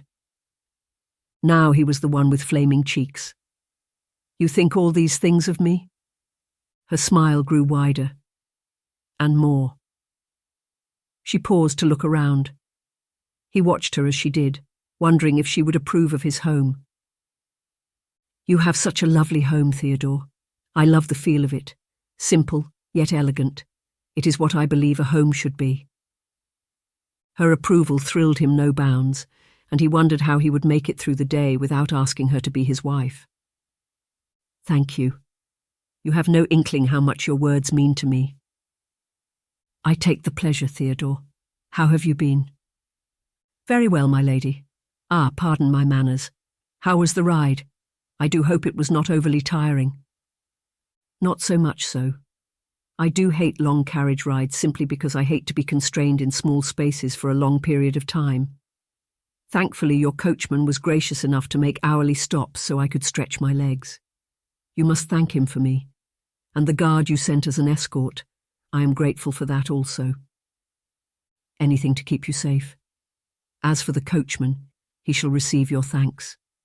You must pardon me, Adelaide. I had no inkling of your disposition to long rides.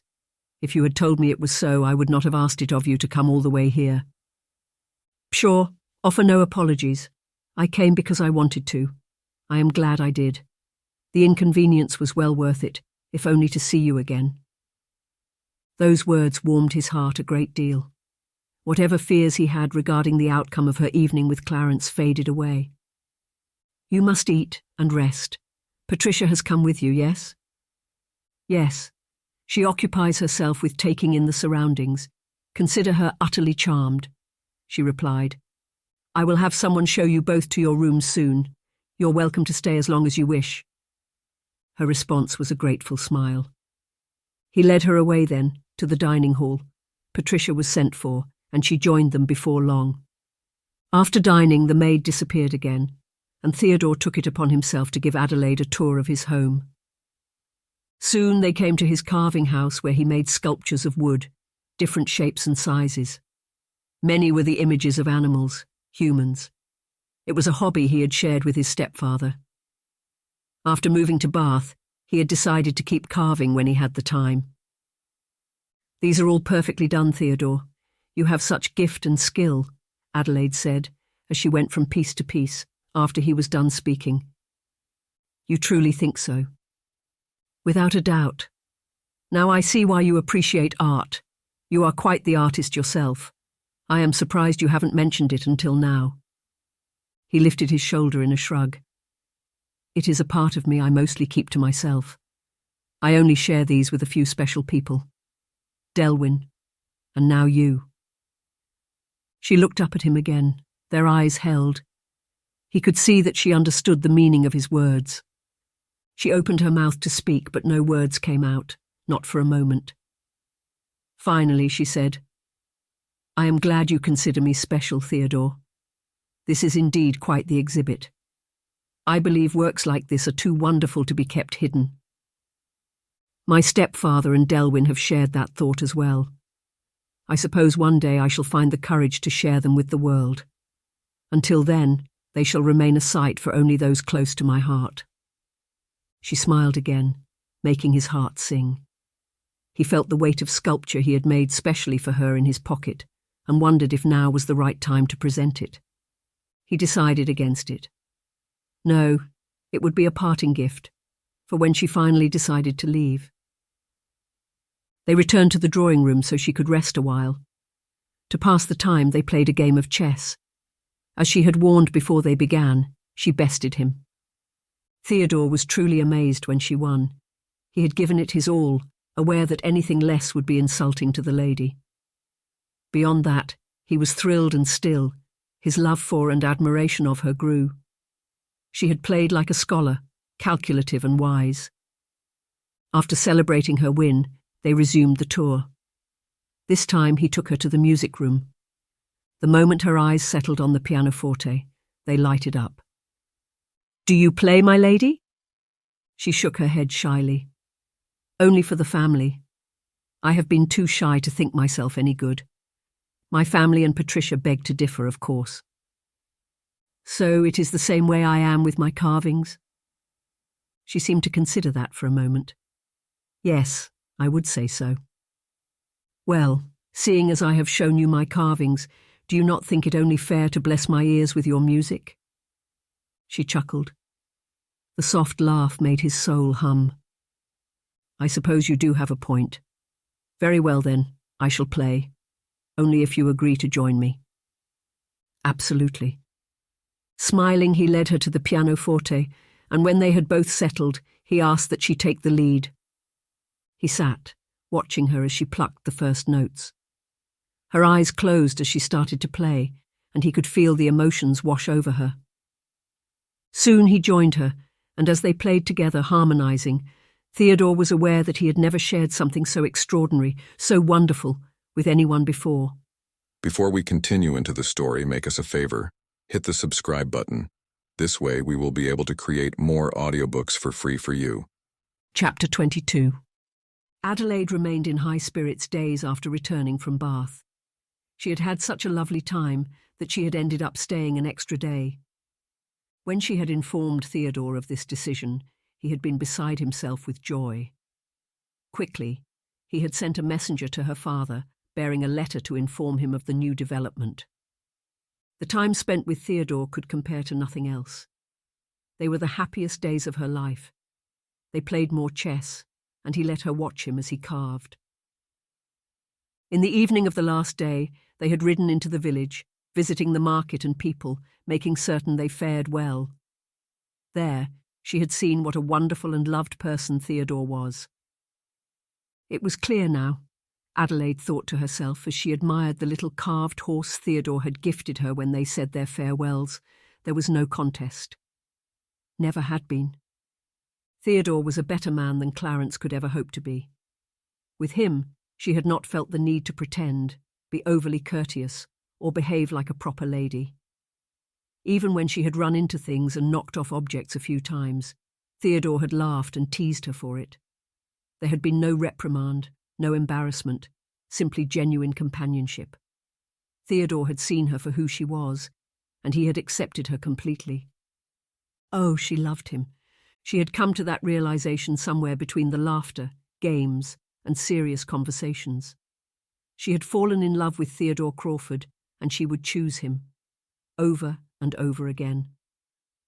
She fell into her bed, grinning as her daydreams lifted her soul higher, her little horse cradled against her chest. The memories of her time in Bath replayed in her head, filling her with bliss. Her reverie was soon interrupted by a knock on the door. "Come in," she called out. "My lady." It was one of the maids, Rosalind. "Your father requests your presence in his study. It appears you have a guest." A guest? Who could it be, Theodore? Had he come to ask her hand in marriage? Immediately she sprung from her bed, dashing to her wardrobe. She quickly selected a dress to wear and was ready in no time. She ran all the way to the study, taking the steps 3 a time without a care in the world. Alas, as she stepped into the study, she stopped short, her spirits dropping. Theodore was not her guest. In fact, it was the last person she wanted to see. Clarence. He turned to look at her then, and as he did, A smile took over his face. He began to walk towards her. "My lady, oh, how much I have missed your face. I am so glad to see you." Adelaide stared at him, wondering how a man could look so genuinely besotted when he cared nothing for the woman in question. It was a good thing she no longer nursed feelings for him. Her eyes were clouded no more. She could see through it, see through him. "I was not expecting to see you. You did not tell me you would be calling. Did we have a meeting set? I cannot seem to remember." He took her hand in a kiss before answering. Adelaide turned to her father for answers. The Earl simply shrugged. "No, we did not have an engagement. However, I presumed we have gone past such formalities, seeing as we are soon to be wedded." Wedded? What was he saying? Just then, Clarence dropped to his knees, brandishing a ring. A gasp broke free from Adelaide's lips, her eyes widening. Of all the things she had thought Clarence capable of, this had not made the list. "What is this?" she gushed in a whisper. "Adelaide, I have just spoken to your father and received his blessing to ask your hand in marriage. He tells me the final decision lies in your hands. Please, say yes. Do me this honour. Marry me, Adelaide." No. It was not something she had to think of. A year ago she would have said yes without question. A week ago she would have greatly pondered it. But now her mind was made. She had no future with Clarence. He was not the man for her. "Yes, you have made me so Wait, what did you say?" Adelaide smiled, shaking her head. "I said no, Clarence. I will not marry you. I will admit I am flattered by such a grand gesture. However, I have made my decision. I choose Theodore." "What? That nobody? You would choose him over me? Are you aware of his story? Has he told you he is not who he claims to be? I knew this would happen. It is why I came running here after I heard you had been to his home in Bath." "Clarence, please. There is no need for such malicious words. I have come to see that Theodore is a better fit for me is all. I will not stand here while you insult him and attack his person with such ridiculous accusations." Clarence, rising to his feet, turned to her father, barely able to contain his anger. "Lord Livingstone, please speak some sense into your daughter. I am a duke, the most eligible bachelor of the ton." "I gave you my blessings to ask for her hand, Clarence. I did not give you my blessings for marriage. I made it clear that the choice is my daughter's to make, and now she has made it. I respect it, as you should." Adelaide had never felt more loved by her father than in that moment. The urge to run over and hug him overwhelmed her, but she left that for later. Clarence turned to her, fuming. "Josephine was right about you. How could I have ever thought that a woman like you would be worthy of a man like me? You hold a status less than that of a commoner. That is why you would choose an illegitimate marquis over a duke." There he went again, attacking Theodore's person. Adelaide became livid. What had she ever seen in this man? "Even if he held no title, Clarence, I would still choose him without question, over and over again. I would rather be married to a man like him than spend the rest of my life with such a vile man as you, just so I can be called a duchess." With those words, she stormed out of the study, unable to spend another moment in his presence. The moment she reached her chambers, she found her quill and began to write. She wrote 2 letters, one to Theodore, asking him to come, and another to Josephine. All of this drama would end today. Josephine could finally have Clarence. They were perfect for each other. As for Theodore, she would let him know that she chose him. Josephine arrived first. This time Adelaide received her in the study. "You called for me, although I wonder why, considering how rude you were the last time I visited." Adelaide ignored her last words. "Welcome, Josephine. Thanks for coming. Please do have a seat and some tea. I have news for you." "I heard on my way here, but I could not turn the carriage around. Clarence has asked your hand in marriage, has he not? Did you call me to gloat?" Adelaide's smile widened as she picked her cup. She held it close to her nose, savouring the sweet scent. Gloat? Certainly not. You must not think so little of me, Josephine. Adelaide grinned at her triumph as Josephine sat down and picked her cup of tea. I shall no longer play this game with you, Josephine. I know you are dying to know, so I shall tell you. I refused Clarence's proposal. Josephine's eyes widened in disbelief. You see, just as I realized that you have never been a friend to me, despite the fact that I thought of you as a sister, I came to see that I was never in love with Clarence. No, I was charmed by him, and in some way I thought having a man like him by my side would make me feel worthy. Clumsy, reckless Adelaide, married to charming, charismatic, seemingly perfect Clarence. My goodness, now I see how wrong I was. So yes, Josephine, he is all yours. Once again Josephine's eyes widened. Ah, yes, he told me. It was easy for me to surmise that all those moments you spent with him, you were pushing him away from me, not toward me as you claimed. If you must know, I hold no grudges. I have forgiven you. I only wish to let you know that as from today, we have no ties. Goodbye, Josephine. You may take your leave. You were always a silly girl, Adele, Josephine spat. A foolish, naive, silly girl. Did you ever think Clarence loved you? Truly cared for you? He simply did not want to lose to that man, Crawford. It is why he ever bothered to pursue you. You were nothing but a sport for him. He would have left you right after winning. I am glad this is all over, and I no longer have to keep up with this pathetic charade. She huffed as she ended, and with those words, took her leave. Her words would once have hurt Adelaide, but Josephine no longer had that power. Adelaide was simply happy that truth had been revealed. She wished Josephine and Clarence the very best. They were no longer her problems to worry about. Chapter 23.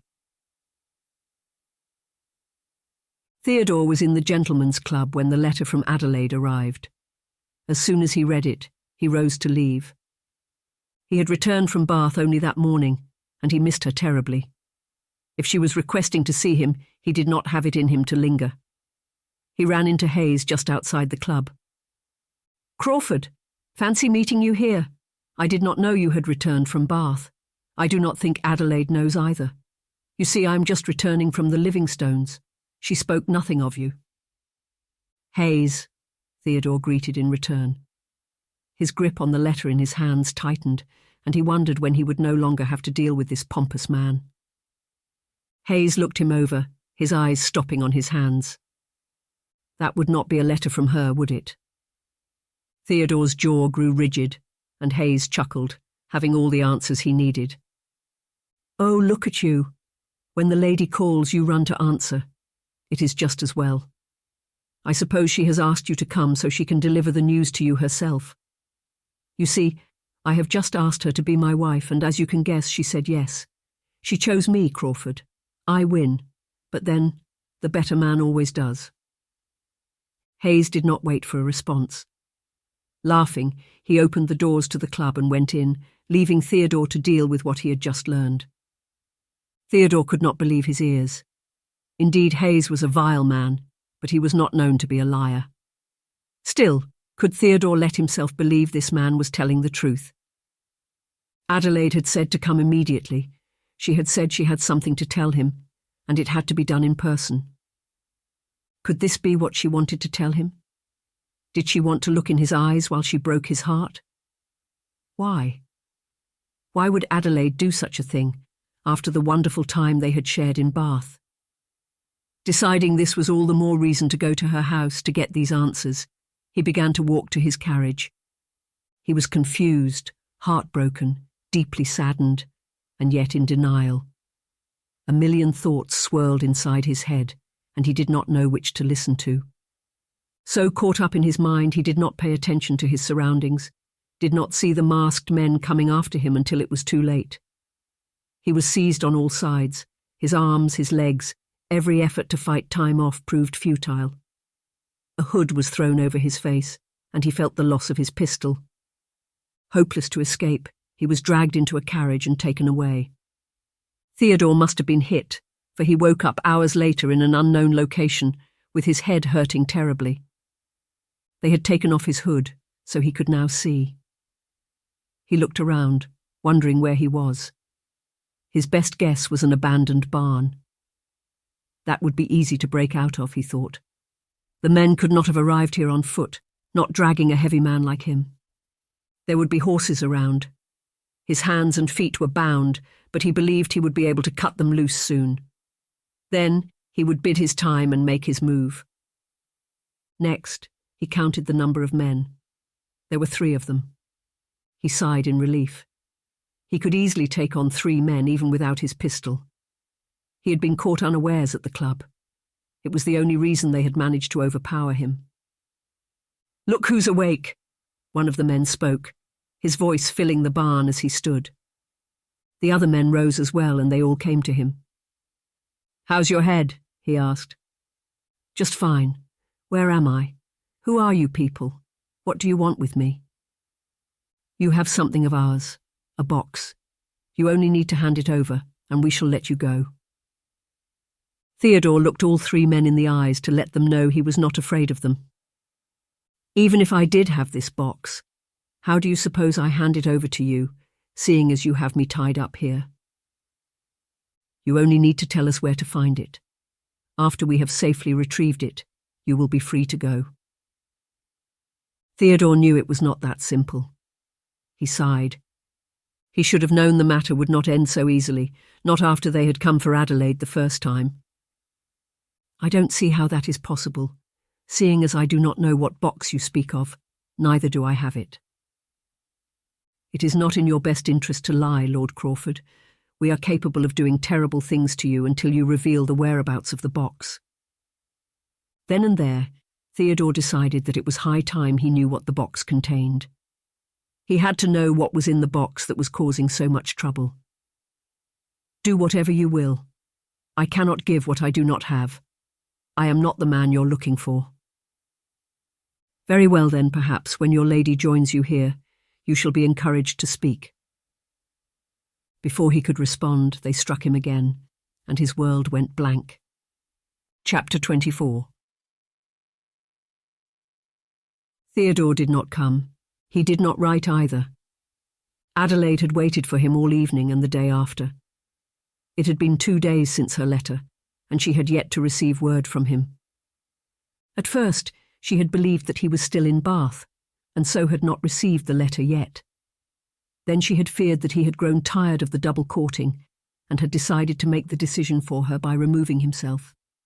She finally had truly begun to worry that something was amiss. She had barely kept still these days, obeying her father's instructions to not leave the house without guards. But she could not go another hour without knowing. She put on a simple dress and went down the stairs to announce her intention to her father. The doors of the study were opened, and without bothering to knock, she floated in. "Father, I am stepping out today. I must see Theodore. I worry something must have happened to him." She came to a halt as she realized her father was not alone in the study. There was another man present, a man she did not recognize. They were both on their feet and looked to have been in a serious discussion. "Pardon my interruption. Father, I was not aware you had a guest." "Very well then, I shall be on my way. I simply wanted to let you know of my whereabouts, should you think to look for me." She spun around, ready to leave the room, but her father stopped her. "Adelaide, I was just about to send for you. Please close the doors and come sit." There was a deathly calm in her father's voice, a tone she seldom heard, only when something was terribly wrong. Suddenly afraid, she moved to close the doors. In another moment she was by her father's side, facing the strange man. "This man here claims to be a friend of Crawford. He has news you may want to hear." The man in question dipped into a flawless bow, and as he rose, spoke. "My lady, my name is Delwyn Firth. You must have heard of me, as I have of you." Adelaide's eyes widened. Of course she had heard of Delwyn. He was Theodore's right-hand man, and he spoke fondly of him. She told him this, and he nodded, glad. I had hoped the first time we would meet would be under better circumstances. Regretfully, that is not the case. It pains me to tell you this, my lady. I fear Theodore has been captured by the same bandits who tried to abduct you." Adelaide gasped as pain sliced through her heart. Delwyn had the grace to pause. He soon continued. "His staff wrote to me 2 days ago, informing me that he did not come home the night before. The last place they say he visited was the Gentlemen's Club. I went there to inquire, and they affirmed that he had indeed been there, but left after receiving a letter. I continued my investigation and soon found out that he had been abducted on the street just outside the club. I also learned that the letter he received was from you. I have been trying to find where they could have taken him. Thankfully, I think I might have a lead. I thought to come warn you first. Lady Adelaide, you have to remain in your home. I am afraid I cannot let you leave. You do not expect me to just sit still and do nothing while the man I love is out there in danger, and no less because of me. Lord knows what they have done to him." She broke into a sob, and her father rushed to console her. This could not be happening. Oh, she should have sensed it sooner. Of course, Theodore was in trouble. That was the only reason why he would not come to her. "My lady, please. It is best for everyone if you remain here. I shall bring Theodore back to you, I promise. All I ask is that you remain in your home, so we do not have to worry about you too." She was in pain. She could not think clearly. Tears flowed freely from her eyes. With all of her being, she wanted to dash into a carriage and go after Theodore herself, but Delwyn's words were sensible. If she too were caught, that would only make things more difficult. She took the handkerchief her father handed her and wiped her face furiously. "You will bring him back to me? You have my word, and I do not give it lightly." She nodded. From what Theodore had told her of Delwyn, she knew she could trust him. "Very well then, you do what you must. I shall remain here and pray for his safety." As Delwyn breathed a sigh of relief, her father added, "I will make certain she does not leave the house, Mr. Firth. You have my word as well." Delwyn thanked them and took his leave. As the doors closed behind him, Adelaide crumbled all over again. Chapter 25. Theodore did not find an opening to make his move until the next day. The men had slipped up and offered him food with cutlery. He had quickly snatched the fork and hidden it before they realized their error. When they had their backs turned, he had begun to work on the rope that had his hands bound, slicing through slowly, but diligently. He could not afford to remain here any longer. The men had continued to question him, making threats against Adelaide. He had kept silent, telling them nothing. Sometimes he pretended to be asleep, and he heard them talk about how they had been keeping watch over Adelaide's home, waiting for the time she would leave it unescorted. He was happy she had remained indoors so far, but knowing Adelaide, he feared that would not continue for long. He had also come to learn other things. The box belonged to the Duke of Windsor, and it contained the lost jewels. The Duke was the drunk man Adelaide had run into that night. Oh, but he had not been drunk. He had been captured by these thieves and had only managed to get away when Adelaide had run into him. Something had been put in his drink to leave him disoriented. The thief Adelaide had gone after was one of his abductors, although he had yet to visit the barn. Theodore supposed he was taking care not to be recognised. The thief must have gotten a good look at Adelaide that night, for he had found her easily. As for Theodore, he supposed the name the physician had given the thief, concerning the man who had rescued him, had sufficed. All this information Theodore had learned eavesdropping while he pretended to be asleep. Now he knew what he needed, and it was enough to hand these men over to the constable after all this was over. His heart leapt with joy as the rope finally fell off, setting him free. Praying that the men would not look his way, he moved to untie the rope that held his feet bound. Soon that came off as well. Glad that he now had a chance, he readied to make his move. Just then, a gunshot sounded right outside the barn. It was closely followed by a cry and 2 more shots. The men in the barn were thrown into chaos, and Theodore took advantage of the confusion. He did not know what was happening, but he knew that whoever had come could not be his enemy. He made his move, light and fast on his feet.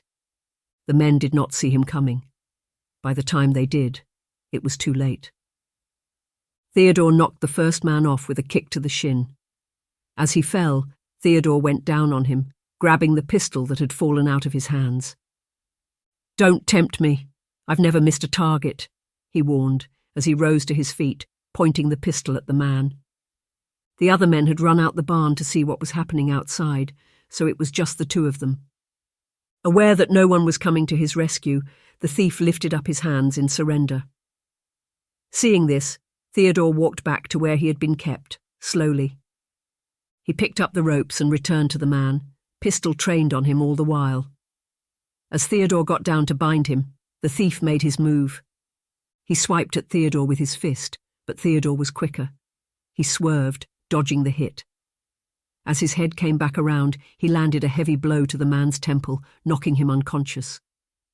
Theodore wasted no time binding him. He had just finished when the door to the barn opened and someone entered. Theodore shot to his feet, ready to fight, but the moment he saw who had entered, sweet relief washed over him. "Delwyn, you came for me." "You look surprised to see me," Delwyn said, grinning, as he walked over to his friend. The men shared a warm embrace. "I am happy to see you, dear friend. I had wondered who it was causing chaos outside. I did not allow myself to think I would be rescued. You always said the only person one can rely on in times like this is oneself, right?" Delwyn looked down at the thief. "I am glad you took my advice. Looks like you had your hands quite full in here. At least I did not have to do all the work." "I could have managed fine without you," Theodore teased in return. Delwyn's response was a smile. "I do not doubt that, dear friend. There are 4 of them outside. 2 shot in the arms, the others knocked unconscious. I have them all bound. We shall pack them into the carriage and have them dropped off at the constable's." "You are a very special man, Delwyn. How do you do these things?" The look on Delwyn's face told Theodore he would never say. "Let's go home, dear friend, your lady awaits." The mention of Adelaide made him sad all of a sudden. "She's not my lady, Delwyn. She chose another man. She agreed to marry Clarence." Delwyn's brows furrowed in a frown. "And pray tell me, how did you come to learn this? Because I assure you, I met with your lady this morning, and she seemed distraught to learn that you had been abducted. In fact, I believe she was on her way to seek you before I told her the news. After I did, she broke into tears, ready to come with me to rescue you. I even recall her calling you the man she loves. That does not sound like a lady who chose someone else to me, Theodore." Something opened inside of Theodore in the most wonderful way. Suddenly, all the pain he had felt in the past few days, physical and emotional, seemed to float away. Chapter 26. "I cannot take this any longer, Patricia. I cannot just sit here and do nothing." They were all in the drawing room, her parents included. Her father could not stop pacing, and her mother had taken enough tea to last a lifetime. It had been hours since Delwyn left. Evening was beginning to fall, and Adelaide had heard nothing. No word at all. All day she had been frantic, jumping every time there was a knock on the door, hoping it was her Theodore. The moment he returned, she would ask that he handed the box over the constable so they would no longer be involved with this matter. No more. "My lady, you must calm yourself. These things take time. I am certain Lord Crawford is safe with his friend Mr. Firth. They will be here in no time, you'll see." Just then, the butler arrived. Adelaide looked up at him, tears clouding her vision. He opened the mouth to speak, but the words never came out, for Theodore materialized in front of him, shocking them all. "Theodore? Is that you?" She feared her eyes were playing tricks on her. "Adelaide, of course it is me." Adelaide flew from her chair right into his arms. Hers went around him, holding him tightly, caring nothing for propriety as fresh tears poured. "Oh, Theodore, I am so happy to see you. So happy. I have never been so worried. I prayed for your return. Oh, Theodore, never scare me like that again." Theodore held her as she cried, murmuring sweet nothings in consolation. Slowly she came back to herself, knowing that she was at peace again, that all was well in her world. Her Theodore was home. He had returned. Finally, when she had gotten a hold of herself and the tears had stopped, she pulled away from him. "Did those men harm you?" "Only a couple blows to my head. I am fine now, Adelaide. I'm here with you. That's all that matters." The way he was looking at her told her he meant it. Her heart melted all over again and tears rushed to her eyes once more. She let one drop fall, then turned to look at Delwyn, who was quietly standing by Theodore's side. "Thank you for bringing him back to me." He had kept his word. "To us, my lady. I brought him back to us." Her parents came forward then, as well as Patricia. They expressed their joy, welcoming Theodore as though he were their long-lost son. After all, they sat down to listen as Theodore told his tale. He told them of how he had been abducted and how the men had tried numerous times to find the whereabouts of the box. They had been reluctant to harm him, knowing that he would not disclose its location. Instead, they had decided to come after her, believing that she could be used to get him to speak. "You did well not leaving this place, Adelaide. I would pretend to be asleep so the men could talk freely. They were waiting for you. Even just now, as we arrived, we had a number of them arrested. They are all at the constable's office, and we have given our statements. Now that we know the truth, I saw no need to keep you out of it. The constable will need you to give your account of that night." "What is this? What has Adelaide got to do with anything?" her mother asked, confused. Adelaide winced, aware that it was now time to tell the truth. She did, to her parents' horror, and after she was done, Theodore continued, telling them what he had learned of the thieves and the events of that night. "Wait. You mean to tell me the man I had knocked to the ground is the Duke of Windsor, and he had been trying to escape his attackers?" "Yes. He was not drunk. Something had been put in his drink to make him appear so. I suppose we shall meet with him soon enough. I have told the constable I will only hand over the box to the rightful owner. The constable has assured me that he would write to the Duke, informing him of the developments. As for the thieves, rest assured, they shall serve their due sentence." Adelaide breathed a sigh of relief as he finished. It was all finally over. Yes, she was aware her parents would scold her still for lying to them about what happened, but for now she let herself bask in the happiness of everything coming to an end. "Delwyn says you were on your way to me when the men attacked." Theodore nodded. "I had just received your letter. I wanted to come quickly, but I never made it to you. I'm sorry I kept you waiting. I heard Clarence proposed." Adelaide smiled. "Then you also must have heard I told him no. I chose you, Theodore. You. I love you," he blurted, beating her to it. Her smile widened and her stomach tingled. "I have since that first night I set my eyes upon you. You make me happy, Adelaide. You make everything feel right. I have no ring with me here, but I shall give you one in time, if you agree to be my wife, of course." A gasp broke free from her lips. Did he just propose? "Are you—" He nodded, going down on one knee. "With your father's blessings, marry me, Adelaide. Make me happy for the rest of my life. However, there is something you must know before you give your response. Yes, the late Marquess of Bath is my father, but he never married my mother. Until 2 years ago, I was raised in a farm in the countryside, believing that my stepfather was my true father. When my father reached his deathbed, he sent Delwyn to find me, and that is how I came to learn of my heritage. I was not raised as a noble, but as a common man. I have not kept this from you to deceive you. I simply did not know how to tell." "Oh, Theodore, yes!" He stopped, shocked. "Yes? Yes, I will marry you. How you were raised means little to me. I love you. Now that she knew what Clarence had been trying to tell her, she found it all the more ridiculous that he had thought this would be meaningful to her, that it would change anything.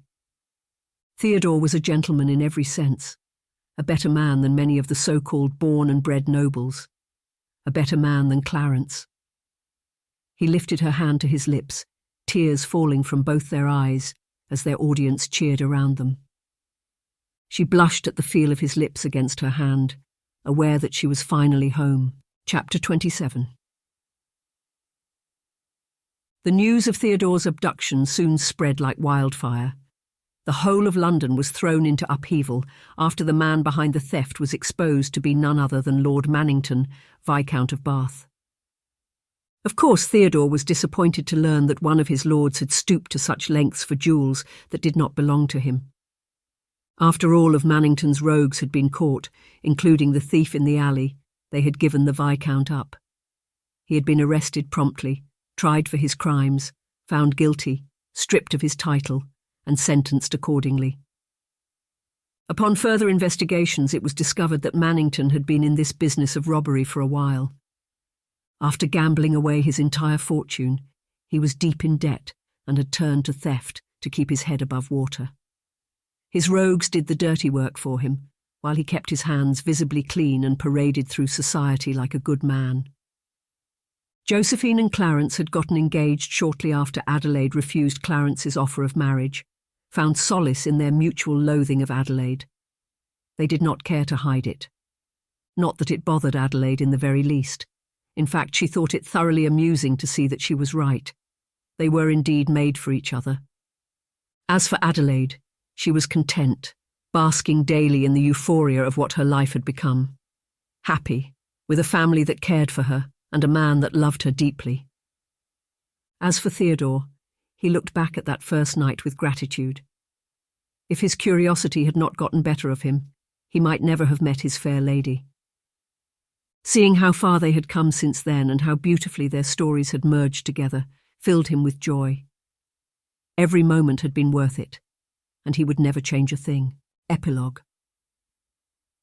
Adelaide giggled as the child in her arms cackled, his sweet sound filling her ears like music. A year ago, when she had married Theodore on a warm spring day in her parents' countryside home, she had thought that it was impossible to love anyone more than she loved him.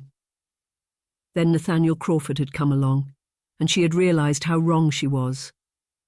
Daily, it felt like her heart would burst from all the love she felt, and each time she felt that heart grow a little bigger, making room for more love. Their son was so beautiful, the perfect blessing for the perfect life she lived. Adelaide looked up at the woman beside her, aware that she had been stealing glances at the baby all the while, like she often did. The thought made Adelaide smile. She had first met Theodore's mother in the days before their wedding. She had been everything Theodore had described: unfeeling, dispassionate. It had been hard for Adelaide to feel comfortable around her, but, as she visited more and more often, Adelaide began to warm up to her mother-in-law. Mrs. Wentworth was not a terrible mother. She was simply an unhappy woman. She had not gotten the life she wanted, and she had refused to settle for anything less, convincing herself that the life she had could never satisfy her. But Adelaide saw the way Mrs. Wentworth looked at Nathaniel. She tried to hide it, but Adelaide saw nonetheless. There was a light in her eyes whenever she gazed upon the boy. "Would you like to hold him for a bit? I must find Theodore." Adelaide could see the longing in Mrs. Wentworth's eyes, but she masked it quickly, shrugging like it mattered little. "I suppose I could. You will not be gone for long, will you?" Adelaide shook her head, smiling knowingly. "I shall be back before you know it." Mrs. Wentworth nodded, and Adelaide rose to place Nathaniel in her arms. The child snuggled against his grandmother's bosom. "He has his father's eyes, you know. They're the same as yours." With those words, Adelaide turned to leave. As she did, she could swear she caught a glimpse of a smile on her mother-in-law's lips. She found her husband and his stepfather in the fields, chopping wood. They moved as one, their arms reaching the same height when raised and dropping with the same force. It was beautiful to watch, so beautiful. Her husband saw her first. She knew he felt her before his eyes found her. That was the way of it with them. "How is Nathaniel?" he asked. "Happy in his grandmother's arms," she answered, walking closer to the two men. They dropped their axes and Adelaide knew they were done for the day. "Mr. Wentworth," she greeted, nodding at Theodore's stepfather. He was so different from his wife. He was outwardly affectionate where she was not. Every time Adelaide looked at him, she saw Theodore. True, they shared no physical resemblance, but it was easy to see how Theodore had become the man he was. Phineas, an upright man himself, had raised him so.